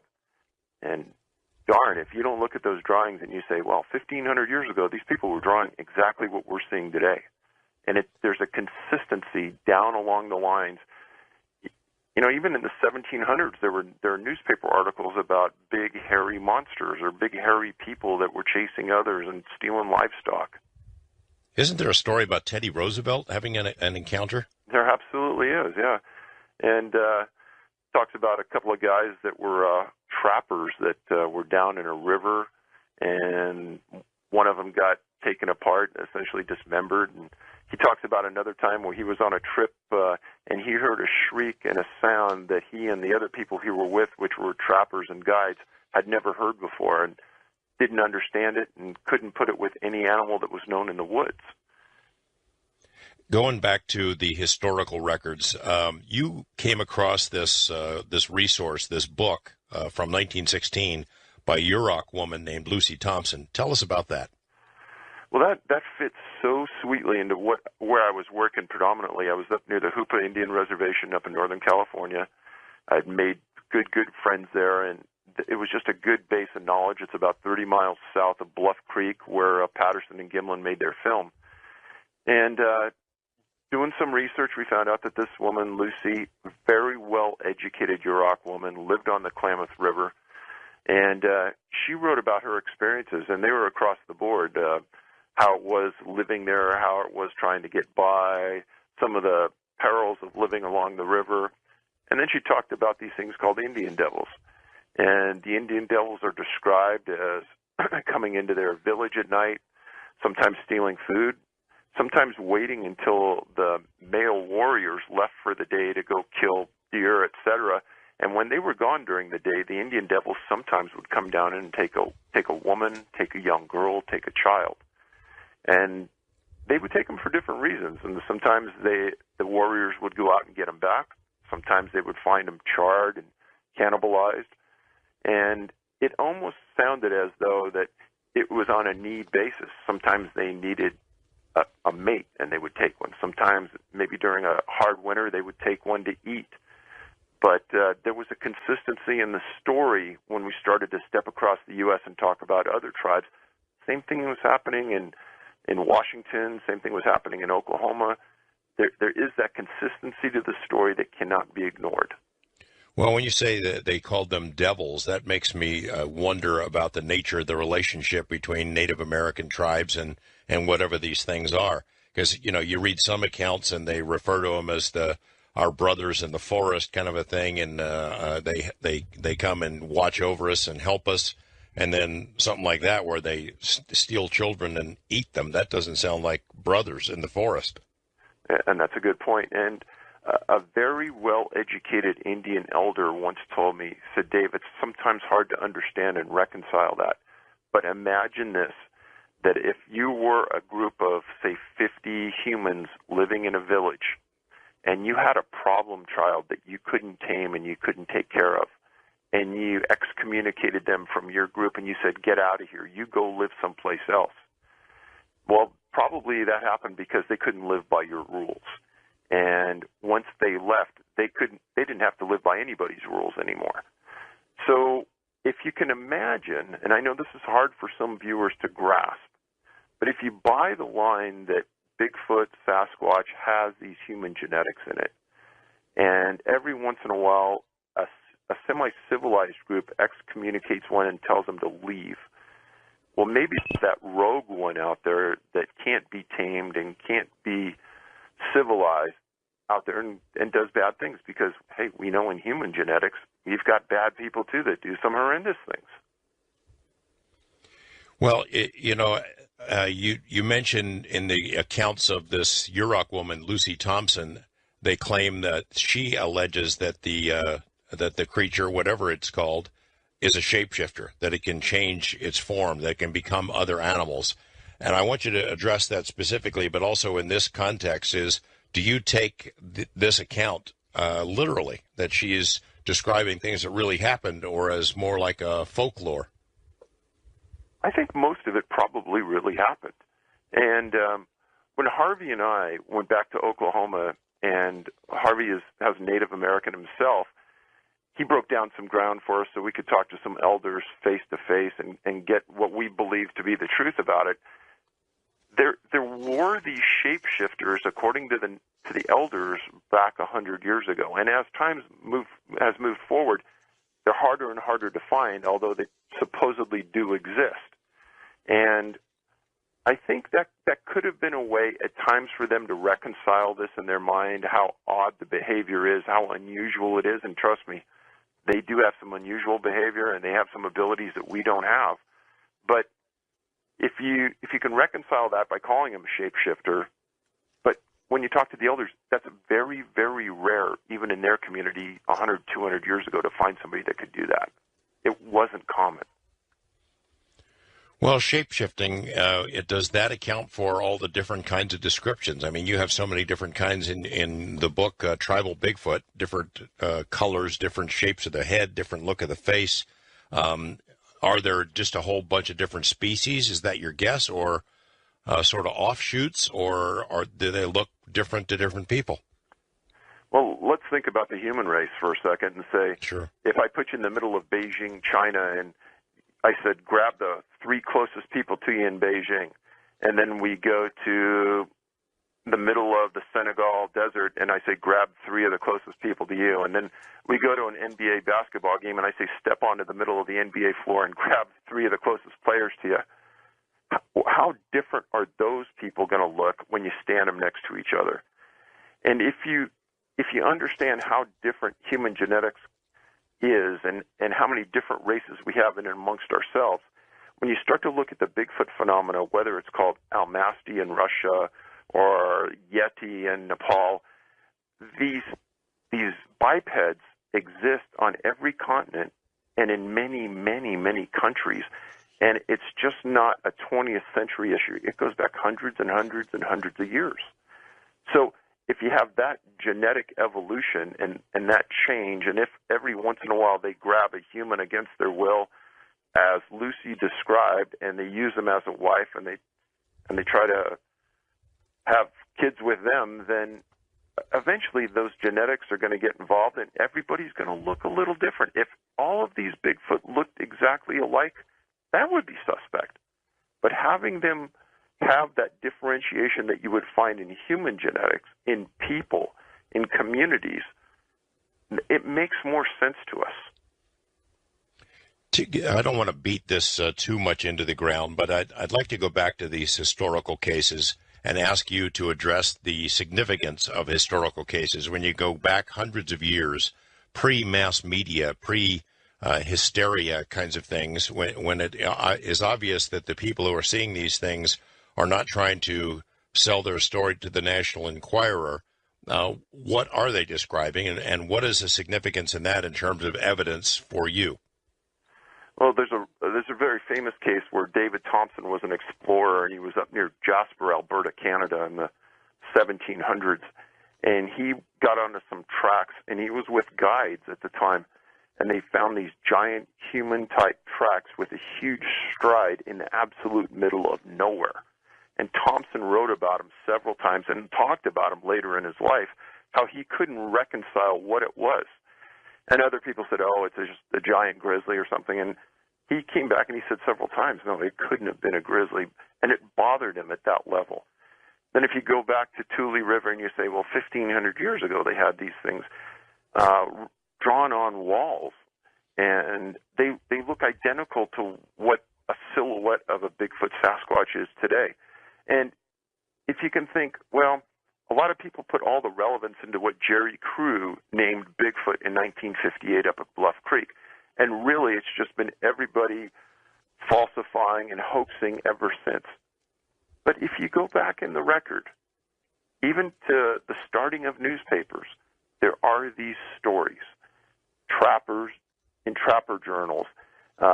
When the people came over on the boats to the California coast, there are talks about them hitting land and running up against hairy giant people. Same thing on the East Coast. And one of the things we did early on was not only did we do our research on the researchers in this field, but we also did that historical search to try to understand how much validity we can put into it before we move forward.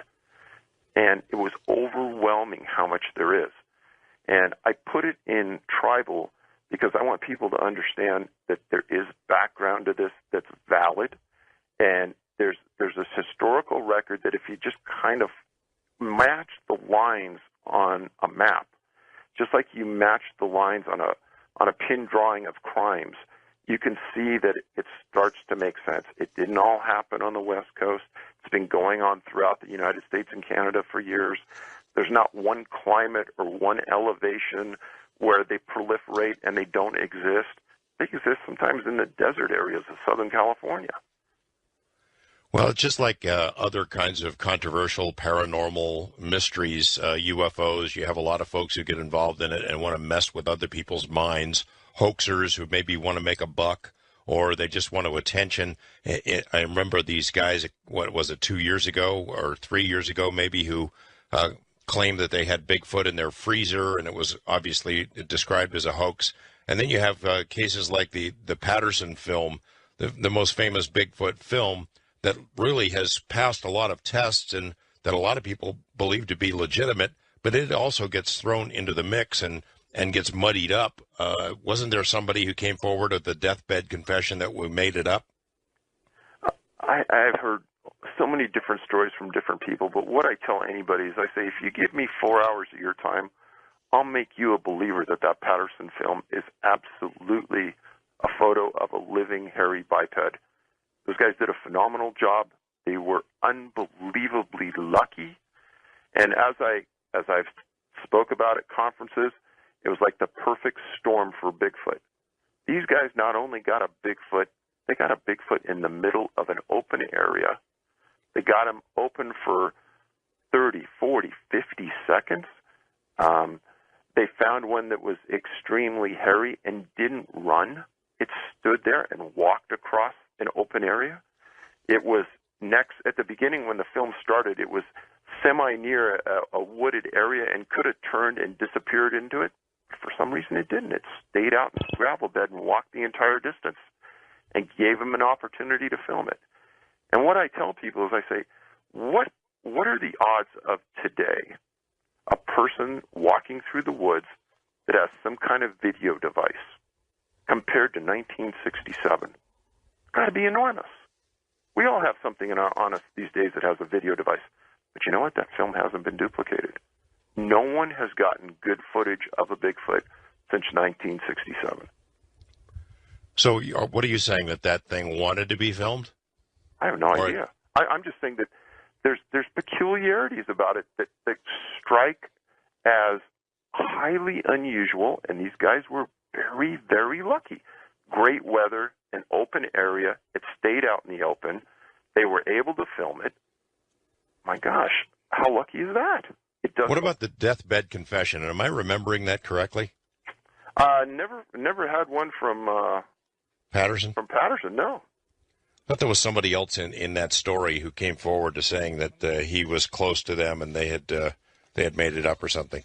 There's been a few people that have written books trying to take away the credibility, but honestly, once you look at that film frame by frame and you see the muscles move and it flex as it puts its foot down, and there's a couple injuries on it that it would have been impossible to make that in 1967 with the degree of definition that there was. Even today, I think it would be very, very difficult. I'd like to get your take on the whole idea of hoaxes and who would be threatened by this becoming scientifically proven. You know, you got the UFO field that I deal with quite a bit, and there are those for whom their worldview would be greatly upset. There are national security implications why people would want to muddy those waters, even cover it up, and a lot of evidence to suggest that has happened. I just wonder who is threatened by a Bigfoot being proven beyond any doubt. Well, we've talked about that a lot because in the last 6 months we've filed probably 20 or 25 different Freedom of Information Act requests Hey, I'll tell you what, David, that music tells us we're taking a break, and it sounded like you were coming up to something good. So hold that thought. We'll get back to it after this on Coast to Coast AM. Stay with us. Thanks for being with us, everyone. Tonight we're talking with David Paulides, who's one of the world's foremost experts on Bigfoot research. He's also the author of two books, one, the latest one being Tribal Bigfoot. Excellent book. It sort of is a state of the evidence argument regarding Bigfoot. It looks at what kinds of evidence exist from the prints and eyewitnesses and police sketches and descriptions, a little bit of film footage. What is it going to take to prove this beyond all doubt? How about DNA evidence? We'll get into that topic, and later on we'll be bringing in a colleague of David's, Dr. Melba Ketchum, to talk about the difficulties of trying to secure DNA evidence regarding Bigfoot. Stay with us, everyone, for more Coast to Coast AM. Before the break, David, I was asking you who might be threatened by Bigfoot's reality being confirmed. Why would somebody go out of their way to muddy the waters or belittle the whole thing or ridicule people like you? That's the million-dollar question, George. And step back a little bit now. I'll give you a broader view of how we got to some of the answers to that question. Is if you look at the Patterson-Gimlin film, another oddity to it is that they caught a female Bigfoot, and our guess is maybe 1 out of every 10 sightings by a witness is a female, so it's a rare occurrence. So that's another part of the enigma of that film.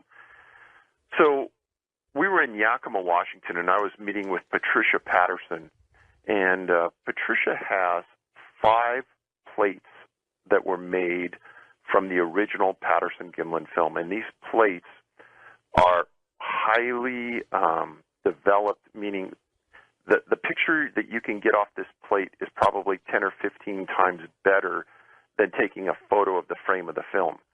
And some people had gone up before us and had it scanned, and they did it at a very low resolution. We took the whole day, and at the absolute highest resolution, we got copies of these scans, and we gave them to some people to study. Well, while I was there, 2 of us walked into the shop that rented Roger Patterson the camera that took the film. And one of the guys is one of the owner's sons, is still there. And I asked him if there's anything unusual that never really came out of this regarding the camera. And he says, well, the most unusual thing is he said when he was 14 years old, the FBI, 2 agents came inside of his store when he and his dad were working there and asked to see the camera that Roger Patterson rented. And his dad said he didn't have it. And the agent said, well, can you get it?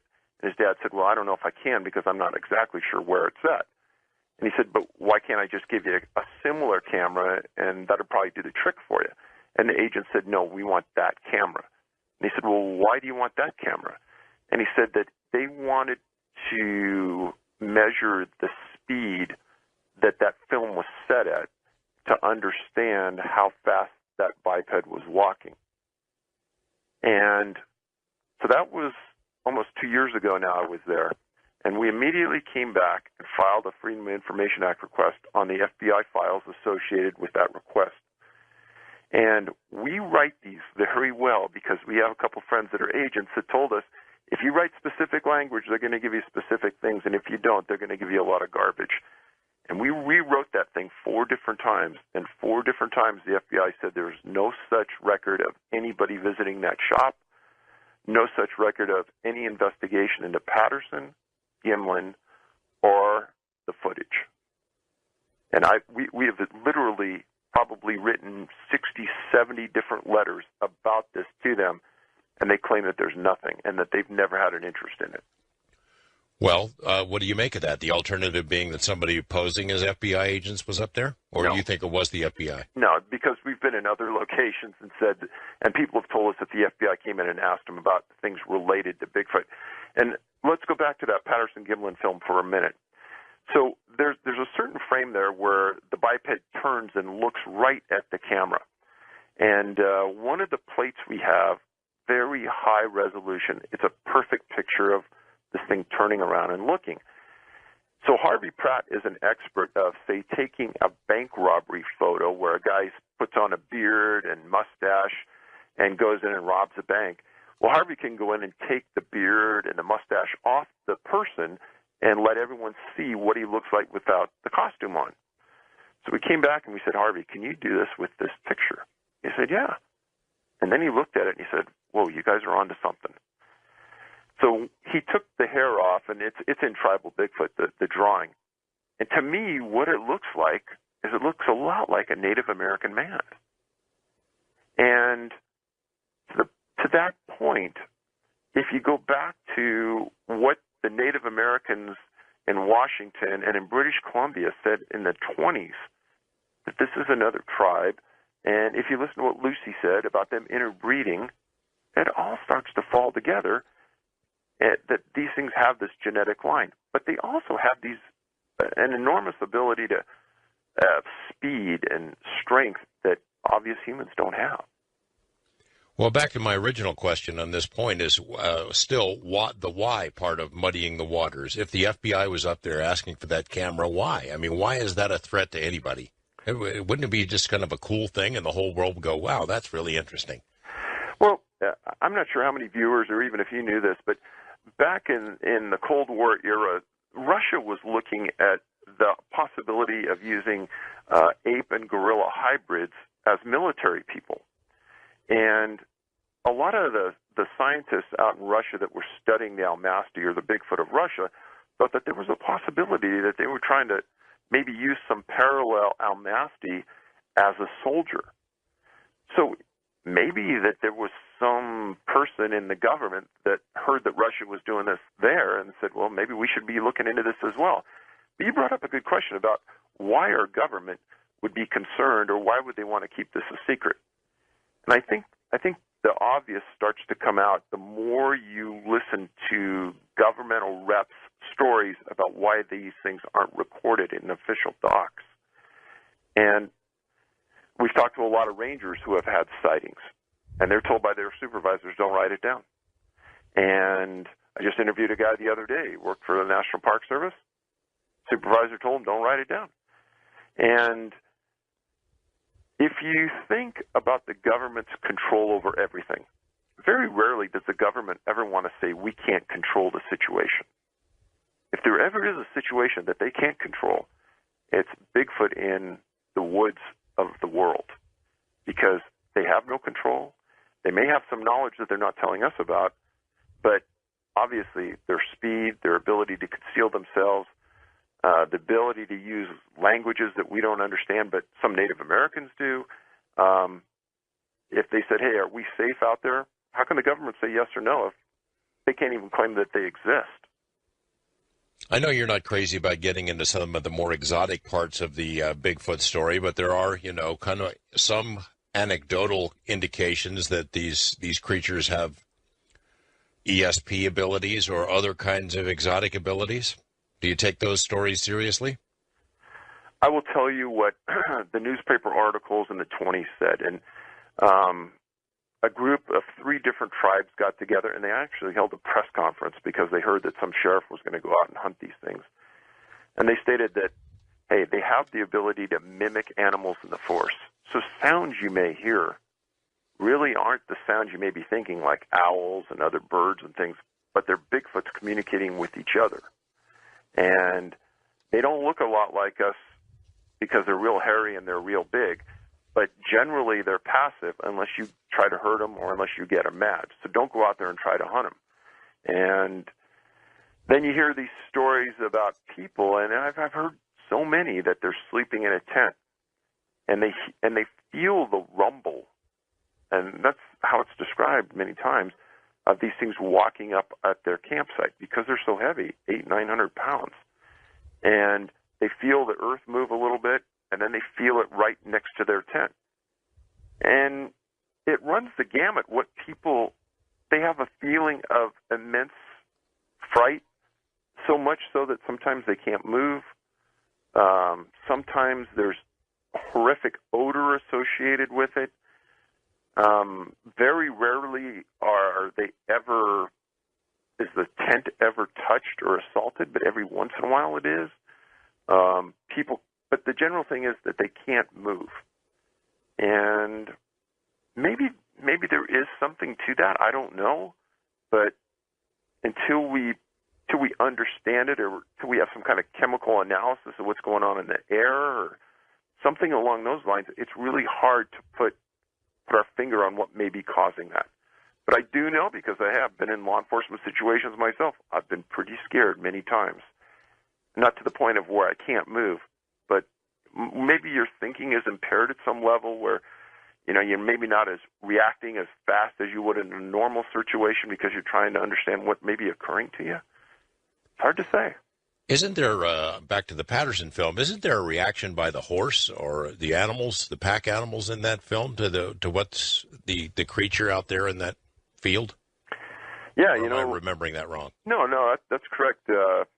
Whether the horse fell or whether Patterson fell off the horse, he did go down on the ground, and that caused a big disruption. If you talk to Native Americans, they will tell you that if you want a better chance of seeing a Bigfoot, you ride in on a horse because the human odor's up off the ground. And I interviewed a wife of an individual named Sil McCoy, and Sil was the head of the U.S. Forest Service station in Willow Creek in the 50s and 60s. And Sil was an amateur researcher himself, and he and Bob Titmus one day decided that they were going to try to see a Bigfoot because there were certain tracks that were coming out of the Trinity River at this one location. And these guys were smart enough to get up in a Douglas fir tree 100, 150 feet up out of the air and sit there all night because they knew getting themselves up off the ground, they would have a better chance. And I will tell all researchers out there, that is the correct way to go. Because you talk to natives, you talk to the older researchers, you got to get that odor up off the ground, and a Bigfoot will walk right by. And the best example is you can read dozens of sighting reports from people in deer stands. Hunters in deer stands see them.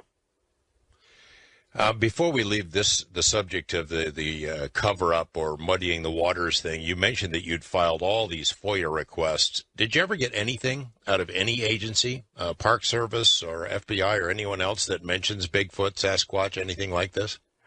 We got some, and in one of the books I included a report from the Army Corps of Engineers out of Washington, but that wasn't from a FOIA request. It was more of our own research where they talked about Bigfoot in an almanac that was produced by the Army Corps of Engineers in Washington.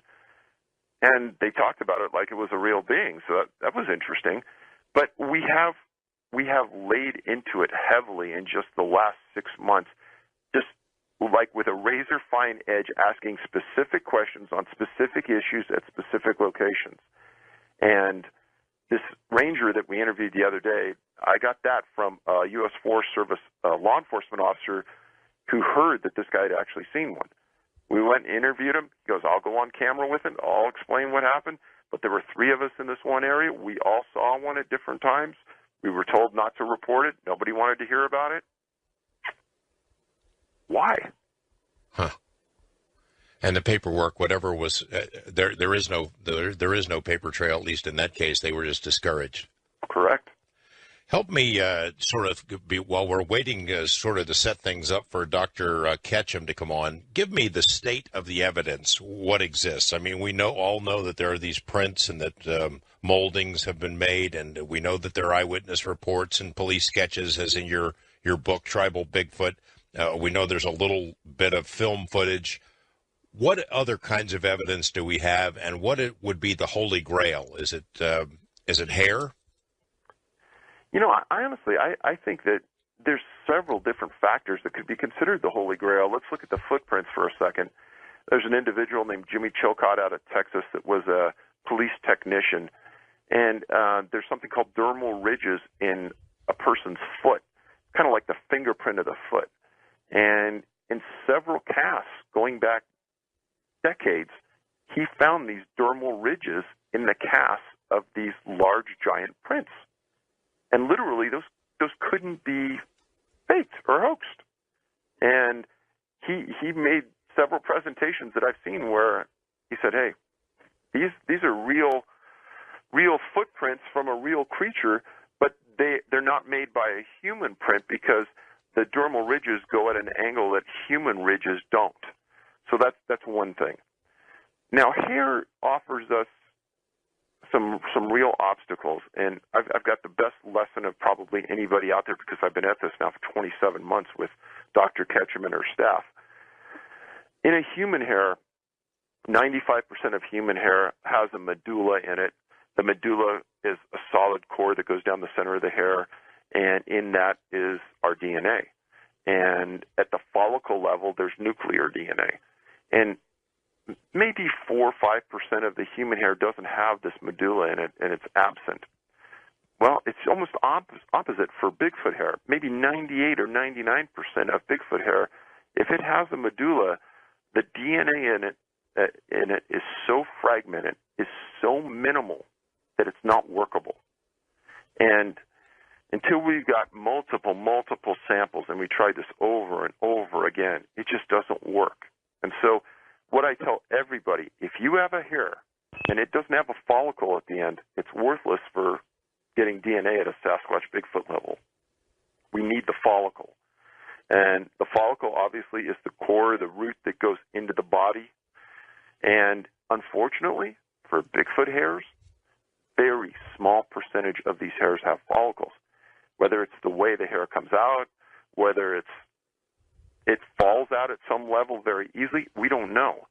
But we've been lucky. We have some samples out of Oregon, some out of California, some out of Alaska, and some out of Mid-America that are good samples. And that started it off working with Dr. Ketchum.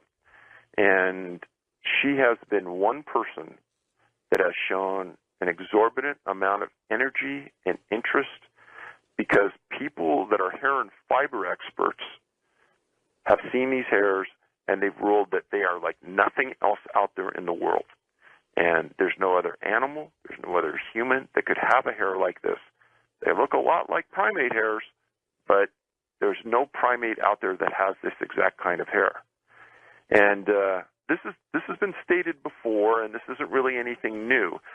But I suppose when she hears it from somebody that she deems credible, and he raises her interest level like he did way back when we started this, and now she starts to get into the DNA extraction from follicles of hairs, and it starts to raise her interest even more when she starts to have some strange returns come back. And I wrote about those in Tribal. And she will explain what those odd ups and downs mean and where we're going today. But we've been lucky. We've got some bone. I just submitted a bone to her the other day. And some other people have brought in some other samples. So we have some tissue samples and some other things that are looking very, very promising. Well, we'll save that part of the discussion for when she joins us. I'd like to ask you, next couple of minutes before the break, why we don't have certain things, like a carcass, like a skeleton, like a dead Bigfoot that's shot by a hunter out there, all those kinds of things that the critics demand. Where are they? So we've come to this resolution just in the last year that there's probably been 40 or 50 cases that we can document where a Bigfoot's been shot. And in many, many cases where one's been shot, a second one has been seen. And there's probably a dozen or more cases where there have been 4 or more Bigfoots seen at one location. There's a website called Bigfoot Encounters where there's a report in there and 14 Bigfoot were seen at a location. We believe that it's a rare occurrence that a Bigfoot travels alone. They probably are in at least multiples of 2 and maybe more. And they hide and they stay low and they conceal themselves very well. And it's like one person out at the point and everyone's behind. And if one gets shot, we think others come up, grab it, and take it home. And they leave with it.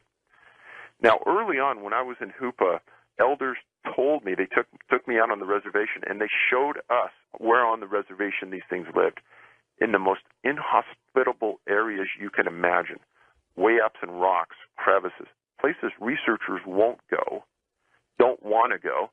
And recently, we've had a series of sightings way up on granite ledges where climbers were climbing and happened to see one.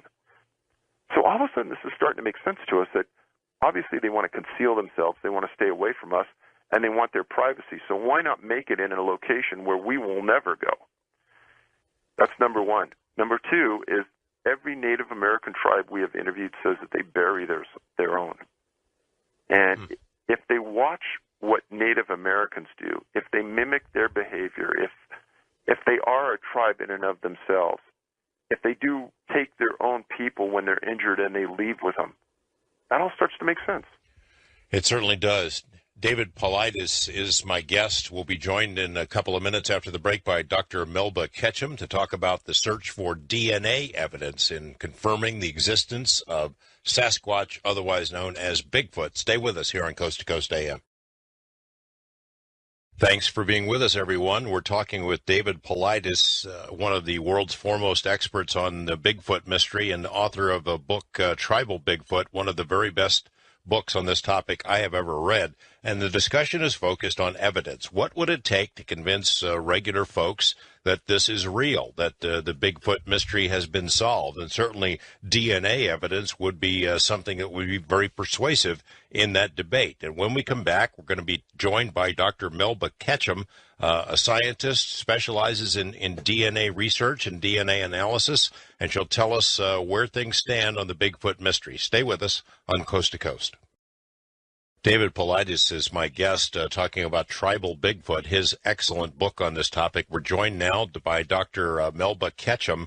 She has a doctorate in veterinary medicine, founded a company called DNA Diagnostics, which does DNA testing on human and animal forensics, and also specializes in species identification, which certainly fits the bill, what we're talking about tonight. Dr. Ketchum, thanks for being with us. Thank you. I have to wonder, are you crazy to get involved in something like this? This can't possibly help your reputation. Oh, probably. Have you caught any grief, even the limited amount of work that you've done on it? I was pretty well established before this came along, so at this point it doesn't matter what other people think. Well, good. I'm glad to hear that. Are you hooked on the story, on the mystery? Somewhat. I was a total skeptic, I would say. A little more than a year ago, I was a total skeptic.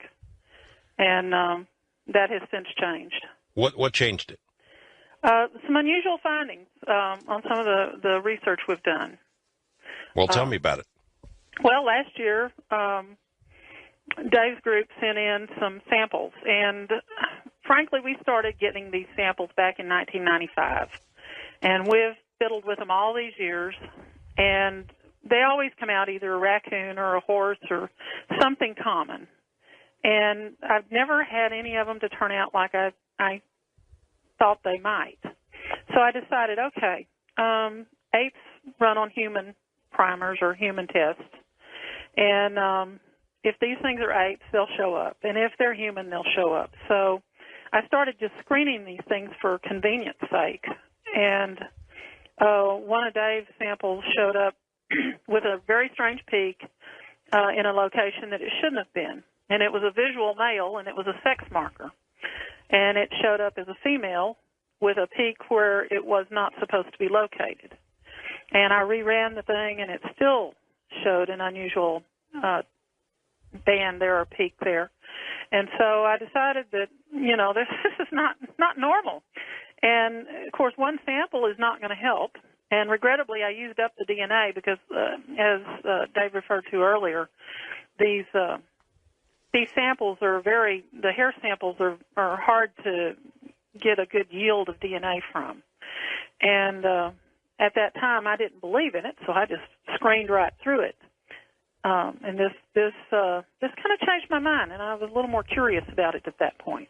When you talk about it peaking, you mean peaking like on a chart? Or yeah, what do you mean? The electropherograms, which is a graphic representation of the DNA fragment. David, where did you get this particular sample? This one came out of Northern California, right on the Oregon border. And how did you get it? I mean, you just found that somebody found it on a fence, and why would you associate it with a Bigfoot? Well, the first one we had came out of a story in Hoopa where a woman lived on the perimeter of the reservation, and in the middle of the night, she had her perimeter motion light go on. She looked out the window and she saw something rummaging through her garbage pile on the side yard. and she just saw a couple of arms hanging over the side, and she thought it was some kind of prowler, and her brother-in-law was a police officer on duty, so she called and she said there was a prowler out there. So they responded to police officers. He went out, or they said, well, try to get a better description. So she walked over to the door and looked out the side. So it was a Bigfoot leaning over the top of this metal shed, rummaging through her bags of garbage. And she heard the sirens coming, lights were coming, and just as these guys were pulling into the yard, the Bigfoot went into the Douglas fir trees. And one of the sergeants has since died, but the other one that was still alive, the guy told me it was one of the most scary things he ever had encountered, because as he got out of the car, he could still feel the earth moving from this thing walking maybe 100 feet away in the woods. David had told me, Dr. Ketchum, David had told me that you have been partially influenced in your willingness to proceed with this kind of research by comments made by some of your colleagues. And David, I know in Tribal Bigfoot, you mentioned this guy, Dr. Rogers, who was, I guess, out with the Monster Quest team, and he came to the opinion that a hair sample that he had was, quote, like no other hair he has seen, doesn't match mammal's hair in North America, certainly isn't a bear, and it looks kind of human. Is that part of the opinion that Dr. Ketchum helped change your mind? Well, I've got a team assembled of really high-quality scientists, and the way we've set this thing up, we do have all hair samples screened by a forensic supervisor who does hair on a regular basis. And yes, some of the samples that we receive are not real, and he knows it right away. But those that he cannot identify, they go into the actual program. And yes, there are hairs that can't be identified. So how do you reconcile that? Meaning they can't identify them, it's something we just don't know what it is, or you just don't have enough of a sample, or a combination of the two, or what? Well, they have certain human characteristics about them, and then they turn around and they also have animal characteristics. It's a strange, and in light of trying to be without an opinion, we call them just unknowns. And at that point, then they go into the DNA.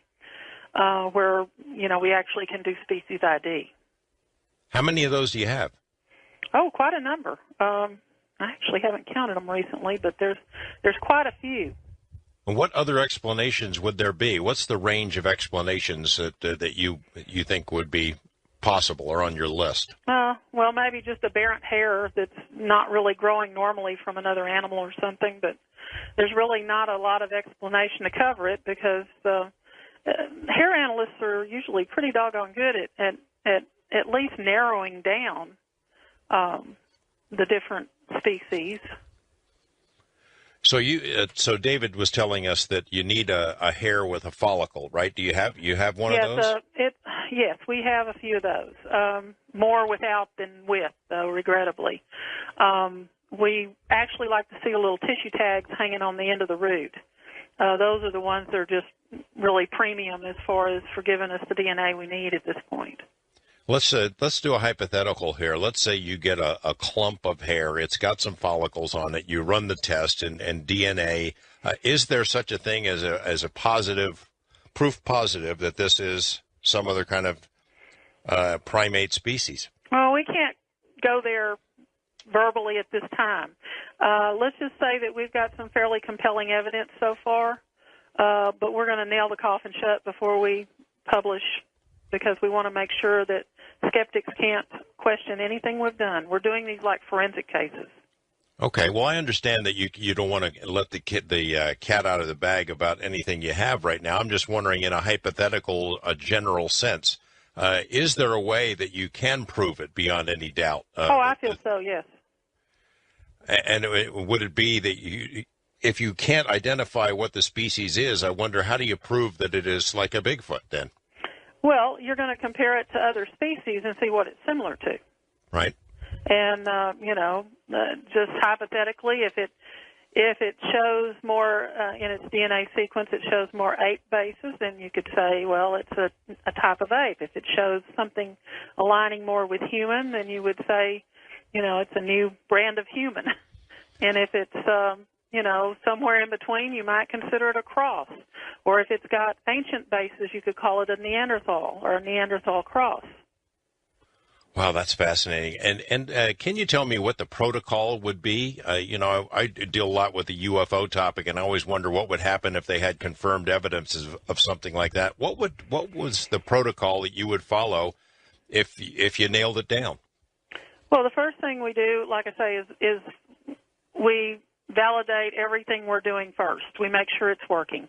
And then we come in with our unknown samples, and we take pictures of them, measure them, do everything to catalog them, just like you would a forensic case, make sure chain of custody is as intact as you can get it. And then you start with your testing.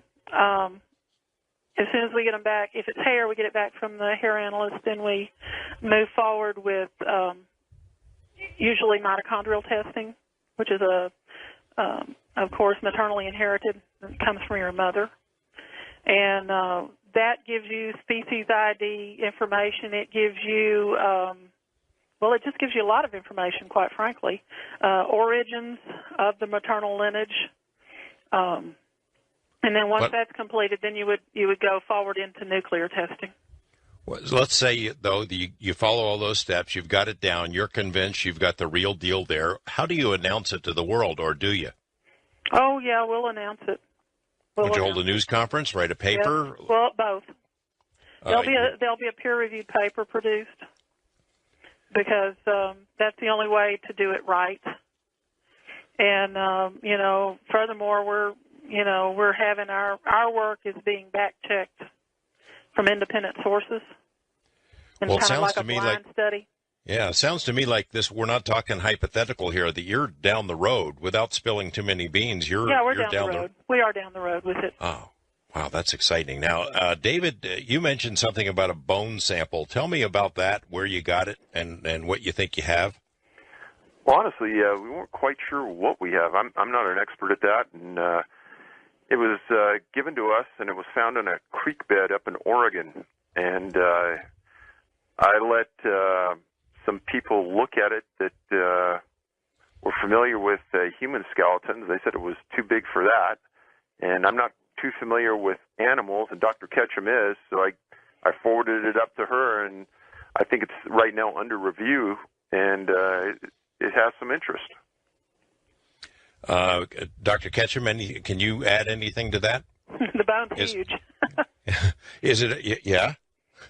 I mean, there's only a couple of things it could be, and that's without going into any analysis on it. Is bone better than hair? Not necessarily. Skeletal remains usually are degraded, especially those that may have come from a creek bed, and therefore, you have to work really hard to get any DNA out of them. And usually when you get it, it's only the mitochondrial DNA, and that is not enough to do a full spectrum test. So it'll give us information, yes. I think we'll be able to, due to the number of samples we have, we'll be able to place it where it needs to be placed. As far as getting a yes or no definitive answer on it, I'm not sure at this point. It'll just depend on how degraded the DNA is when we get into it. Help me paint a picture for me about how this might be received. Let's say you write this paper. It's reviewed by your colleagues. You got double-blind studies and tests and all this, and you've really nailed it down. Can you get something like that published in a journal, a scientific journal? Oh, I think so. I think as long as you cross your T's and dot your I's and do things in a proper scientific fashion, that it'll go just like the Neanderthal paper did. Would you call it Bigfoot? What would you call it? Would you even put a name to it? Because that'd be kind of scary, wouldn't it? We've got some names we've kind of knocked around, but there's not. It'll take a. One thing I want to brag about is that all these people that have submitted samples, they're wonderful people, and they're coming together for the first time, I think, ever, because there's a lot of rivalry in the Bigfoot organizations, and I've found that, the people that I'm working for at this point, that they're all just really wanting to get to the bottom of it, and they're wanting to work together. And I'm sure some of this will be consensus stuff when we get down to the very end. Well, I hope you're right about the you'll have no trouble getting it published. I just have had a lot of feedback from scientists studying exotic sorts of topics who dot the I's and cross the T's and do what they're supposed to do, and they run into considerable resistance when it's something controversial like this. I guess part of it would be labeling and how you label it. If you announce the discovery of some previously unknown primate and don't mention the size of its feet, you might get away with it. Well, George, think about this. This approach has never been utilized before. So we have a sample coming out of Hoopa. We send a trained forensic artist out, interviews the witness. She shows where the hair was. The hair wasn't there the night before. She sees the biped lean over. The hair is pulled off the biped as it pulls the garbage bag over. The artist sits down, draws what she observed. The hair is recovered. The hair is sent to the lab. Now we have this trail with this drawing of what left it. Now we have a trained PhD going after the DNA at a scientific, sterile level. Really, this approach has never been used before. David, you're not maybe under the same scientific or professional constraints that Dr. Ketchum is. Can you give me some hints about how far down the road this will be, and will you be part of whatever this announcement is? Well, I hope so. I mean, we've been at this longer than I think almost anyone, and we'll continue to try to take samples to Dr. Ketchum when we think that they're valuable and give her our support. And I can guarantee, as I've told the people that have written to us in the past, that, and I've learned this from Dr. Ketchum, that you can't push science. What we thought might have been a 3 or 4 month cycle to get to the end has really, really taken a lot longer. And it's a testament to her and the people that we're working with that they're trying to do this the right way, because when the people come back and they try to second guess us, that they'll be able to stand behind the results. What she mentioned about rivalries in the field, you've had to run into that yourself? You know, of course you do. And there's been some great researchers in the past, and there have been some people that call themselves researchers, but they aren't really doing research. And when we got into this, we had most of us came from business before, technology, law enforcement, whatever. We wrote a business plan about how we were going to approach this, and we've stuck to that plan.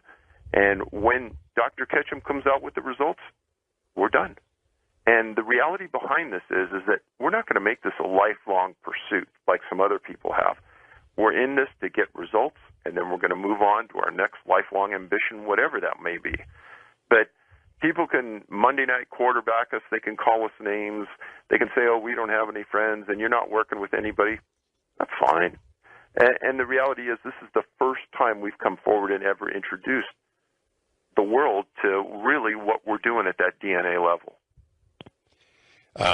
Dr. Ketchum, what about the expense? I mean, this DNA testing, that's pretty expensive stuff from what I understand. How are you covering that, or are you just eating it? Well, I've eaten my time on it, but I've made everybody fork out at least something to go toward the consumables. And it hasn't been cheap, and, you know, we still, in fact, we have a nonprofit for this very purpose. For that reason, when we get donations, you know, that way they can write them off on their taxes. But, you know, we're running on donations on this, quite frankly. Well, tell me more about that, because this is the first I've heard of it. If there's somebody in the audience who wants to have more information on that, where do they go? They can contact Dave. Dave is you know, rather than overload us here at the lab, he's kind enough to, you know, people that have maybe samples they might want to submit, or people that are inquiring about making a donation to the research project, they can contact Dave. And I'm sure you can provide them with his contact information there. And do you get much interest in that, David? Absolutely. There's a lot of people out there that are very well educated that have been very reticent to be involved in this field for a variety of reasons. But to see somebody come forward and a group come forward with a methodical approach, a scientific approach, a lot of people are starting to come out of the woodwork now and are starting to participate where they didn't want to before. And there haven't been many scientific professionals that have stuck their nose into this for a variety of reasons. But now we're starting to see some involvement, and that is refreshing. That's amazing. I know the only other name that comes to mind for me is Dr. Jeff Meldrum, the guy from Idaho State, who's been interviewed on a couple of programs, who's had courage in coming forward and saying he's interested in this research. In your book, in Tribal Bigfoot, you tell a story at the end about where he's up in the woods, I guess, with some TV show, Monster Quest or something, and they had some sort of an encounter out there? Yeah, Snowgrove Lake up in Canada. That's actually a great episode because you could see on their faces they were concerned. They were in the middle of nowhere. They flew into this lake on a floatplane, and they started to have some rocks thrown at them on a tin roof. And the gentlemen there, including Dr. Meldrum, they look concerned. I think the way you describe it is they all got in the building and hid out and locked the doors and got the heck out of there. All right, well, we'll continue our conversation with Dave Paulides and Dr. Melba Ketchum. We're going to the phones for your questions right after these breaks and these messages on Coast to Coast AM.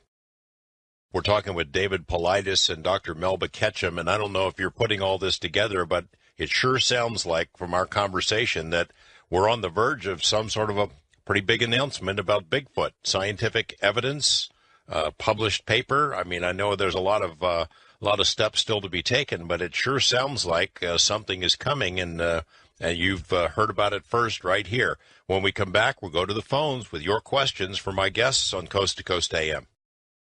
We're in the home stretch with our guests talking about Bigfoot, going to the phones west of the Rockies. Rich in Washington, up there in Bigfoot territory, and I think, Rich, you may know the guests?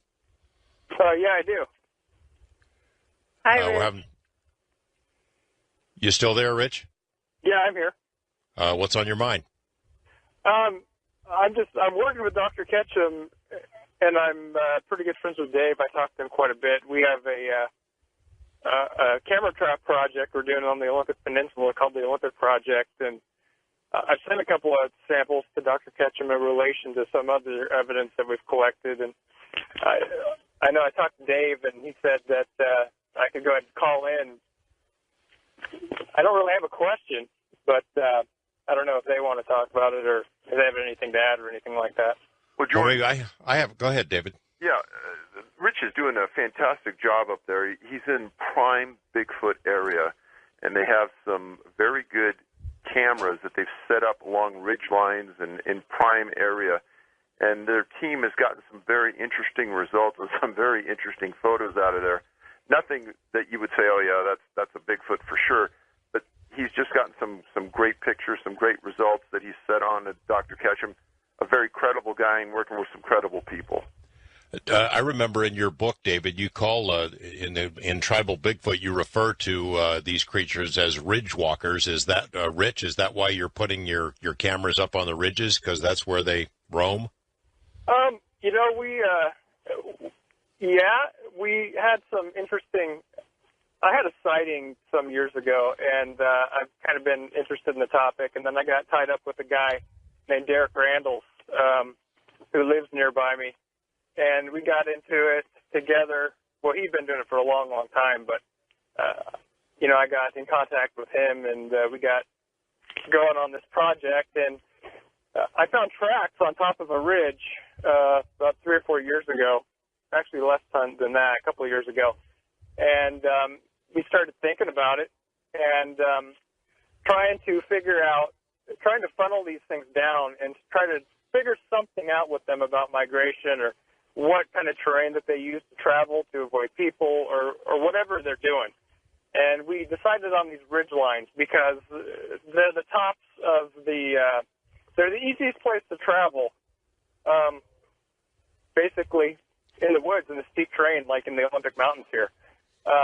It's wide open, and it's obvious. It's an animal highway on top of there, and we thought, well, it makes perfect sense that these things would use these to travel from one place to another, because it's the fastest way to get somewhere, and they can do it without detection because people don't normally walk on top of these ridges. It's really hard to get to them. They're off-trail, off-road, and they're relatively safe. And we ended up finding some evidence to support what we thought with tracks, and we've got about 40 cameras. We've been doing this for about a year and a half, and yeah, like Dave said, we have some really interesting results. We've got some photographs. I mean, we're pretty sure about what we have. I mean, it's up to the individuals that want to look at them to decide for themselves. But we took some swabs off one of our cameras where we got some interesting photos, and they're working with that stuff now. And we've collected hair, found tracks, pretty much all kinds of stuff. We think that we're going to have good results over the term of the project, and we plan on it being quite long term. Well, Rich, that sounds really promising. I hope when you get further down the line and you got something definitive to say, you'll keep Coast to Coast in mind, come back on the show and tell us about it. Yeah, we have a website that has a lot of our stuff up there. Well, what is it? Go ahead and say. It's www.olympicproject.com. All right, we'll take a look. Rich, thanks for calling in. We're going to east of the Rockies. Terry in South Carolina. Hi, Terry. Hi, George. I just wondered if you all had ever heard of Nobby up in Kaiser, North Carolina. It's David? No, I've never heard that term, but I've heard a few others for that part of the country. Well, they call it Nobby up in Cleveland County. We just had a sighting this last month, about a month ago. A gentleman was playing with one of his homemade animal calls. He's a hunter, and he claims he was out using this call, and basically Bigfoot just came up out of the woods to him. And he was pretty intent that it had beautiful hair, beautiful long hair. But it made it on local news. I didn't know if y'all had heard about it. It was on Channel 3 and 36 and most of the major local stations around here.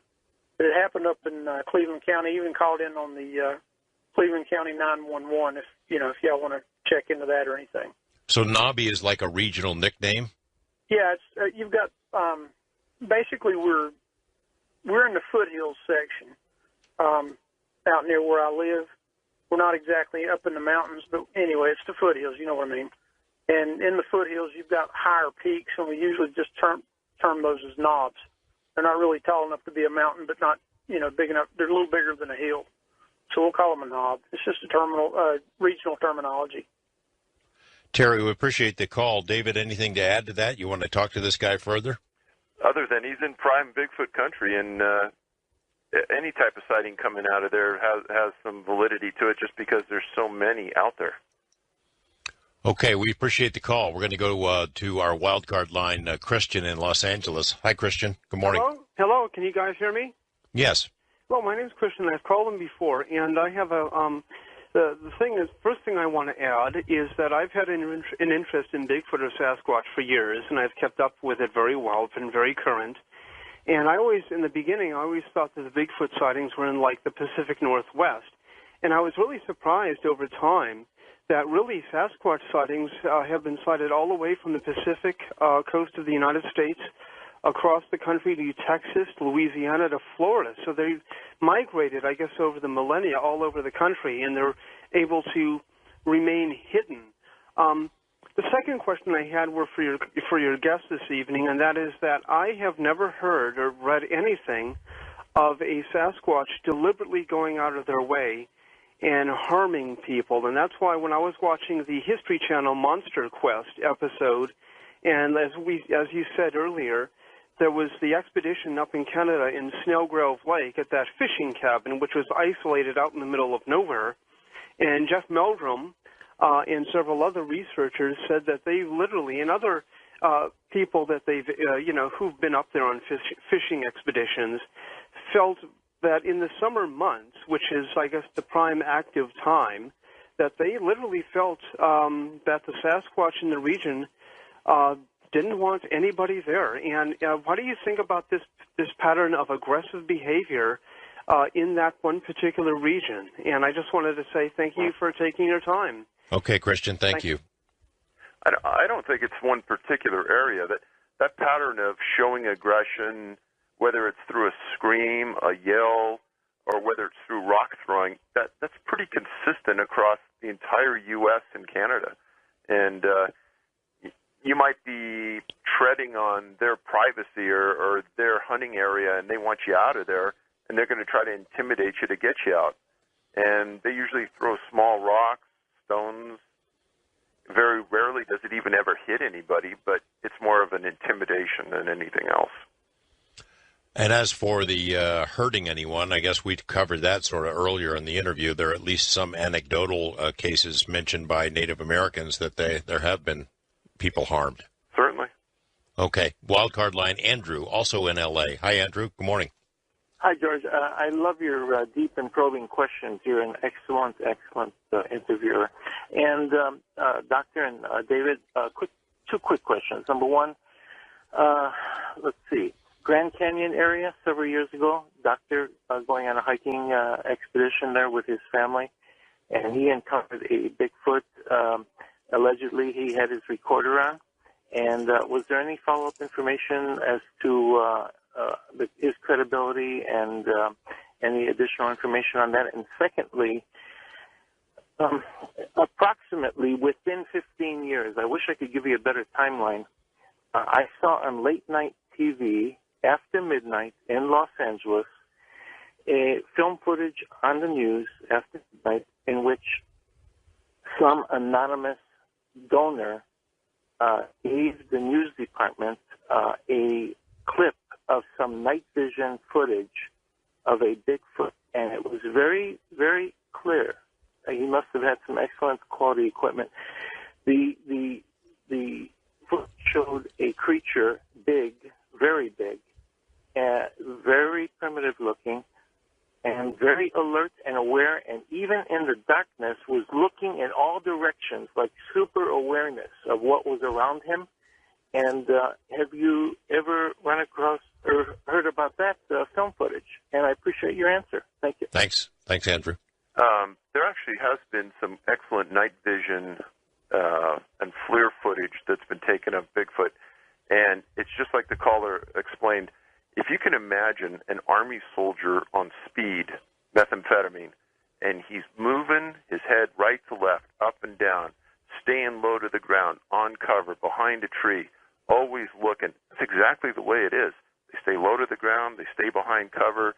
They look every once in a while. They're very nervous. It's exactly the way it is.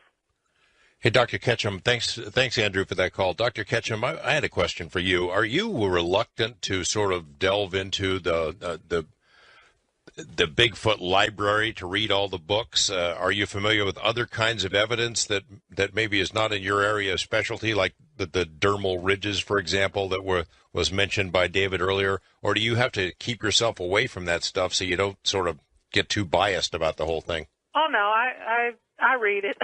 I have to admit I read it. I don't like it when I don't know what somebody's talking about, so I've educated myself. I don't think I have to worry about being biased because the DNA is either going to, do it or not do it. It's just that simple. And the DNA doesn't lie. So it doesn't matter whether I'm biased or not because I can't affect the outcome of the results. And also, I have a really true skeptic PhD on my team that just absolutely believes they don't exist, and he keeps everybody kind of on the straight and narrow. And then I have two other PhDs that they waffle a little bit, but mostly I think they're leaning towards belief. It's an interesting group I have. They're all very well known and very credible individuals. So it's going to be a really nice thing when we get it all put together. Well, it's a very cool thing to have a team like that put together. I mean, you're supposed to be skeptical. You're a scientist, but skeptical doesn't mean I refuse to believe. It's that if I believe something to be true, it has to be based on proof, right? That's right, and that's what I'm saying. The proof is in the DNA, not in anything I believe or, any of my personal feelings toward anything.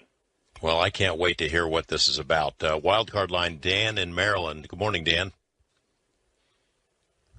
Dan's not there. How about our first-time caller? Is Justin up there in Reno? Yep, that's me. Hey, Justin, how you doing? What's on your mind? Well, I have a quick question. The yelling of the Sasquatch, a guitar has a tempo. You can tell by its, the vocals. Like, there's got to be some type of way that you can identify the Sasquatch with the vocals. And then set with like a tempo. Is there any type of like instrument out there that would actually like identify the Sasquatch to any other type of animals? And then if you can identify that Sasquatch's vocal cords, I should say, there's got to be some type of way to visually see this type of creature that's doing this sound. Everything has a different type of like a vibe, I should say, like a bass. This stand up, it's big and it has a very deep, noise. But with like a violin, it's very small and it has a very pitched noise.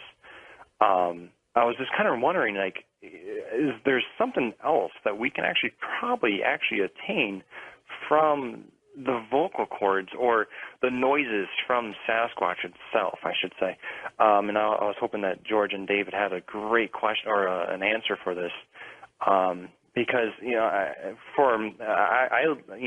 from the West Coast, and I actually came from the East Coast, and I actually heard this sound twice from two different areas. And I play the guitar, and I like to associate everything with music. So I'm kind of wondering, is there a way to actually get the tempo of the vocal? Well, let's find out. Justin, that's a good point. David, have you ever done any vocal analysis of any recordings? Others have. And, in fact, they took it to some wildlife labs that have the spectrum of every animal's range in their bark, scream, whatever. And the results came back that it was outside the spectrum of anything that they'd had on file, and they couldn't define it. So the caller was on the right track. It's one of those things where it's not on file. They proved it couldn't have been a man-made sound. That was another thing that came back. So it was made by something that was living, but they didn't have it filed. Dr. Ketchum, I noticed in your resume it said you specialize in species identification. Would that be a kind of a piece of evidence that you would consider? Well, we do DNA, not vocal analysis, but there's been some really good work on that out there by other people. And, I'm sure you go on the net, you can find it. There's even an alphabet out there now. All right, we're going to try to get one more call in east of the Rockies. Jody in North Dakota. You got to be quick on this one, Jody. Good evening, ladies and gentlemen. I will certainly try. Okay. One of the questions I wanted to ask your guest, David, was in exploring the Bigfoots being around the reservation areas where the native tribes are, has he explored the fact that maybe there's some connection between the native people and the creatures? Absolutely. And if you go back to the belief that they are another tribe in and of themselves, and they've lived around other Native American tribes for hundreds, if not thousands of years, then there's a certain comfort and respect level. And we think that the closer they stay to those tribal areas, the less that they're molested and bothered and annoyed. And there's a somewhat give and let give relationship by all these tribes towards the Bigfoot. This time, there isn't a lot of kidnapping. There isn't a lot of people being taken and stolen from the reservations. And so it appears as though it's more of a harmonic relationship right now. But those are our thoughts, and that's one of the reasons that we pursued the reservation research. Thanks, Jody, for the call. We've got about a minute left here. Can you give me sort of a synopsis? What's coming next? What kind of a time frame? When we might hear something from the two of you? Dr. Ketchum, I'll start with you. Well, it just depends on how good the research continues. It could be as early as a month or so, or it could be a little longer. You will come back and talk to me about it, won't you? Oh, sure. Are you enthusiastic and are you optimistic? I'm very optimistic and very enthusiastic at this point. Well, this could be gigantic. I mean, this could be worldwide news. Well, we'll find out, won't we? David, parting thoughts from you? I would tell your listeners that for the people that are involved at some level, that maybe have some strange type of visitors in the middle of the night and they have a hair sample laying around, send it in to us. It's under our contact information on our website. we'll gladly let you participate. We'll keep you updated. We'll put the specimen under your name, and we'll send it on to Dr. Ketchum. And you would rather have tissue or samples or something with more tissue to it if possible. All right, Dr. Melba Ketchum, thanks very much. David Paulides, always good to have you on the program. Also, my thanks to our earlier guest, Dr. Robert Lanza. Thank you all for sticking with us, and I'll be back next month. Good night, everyone.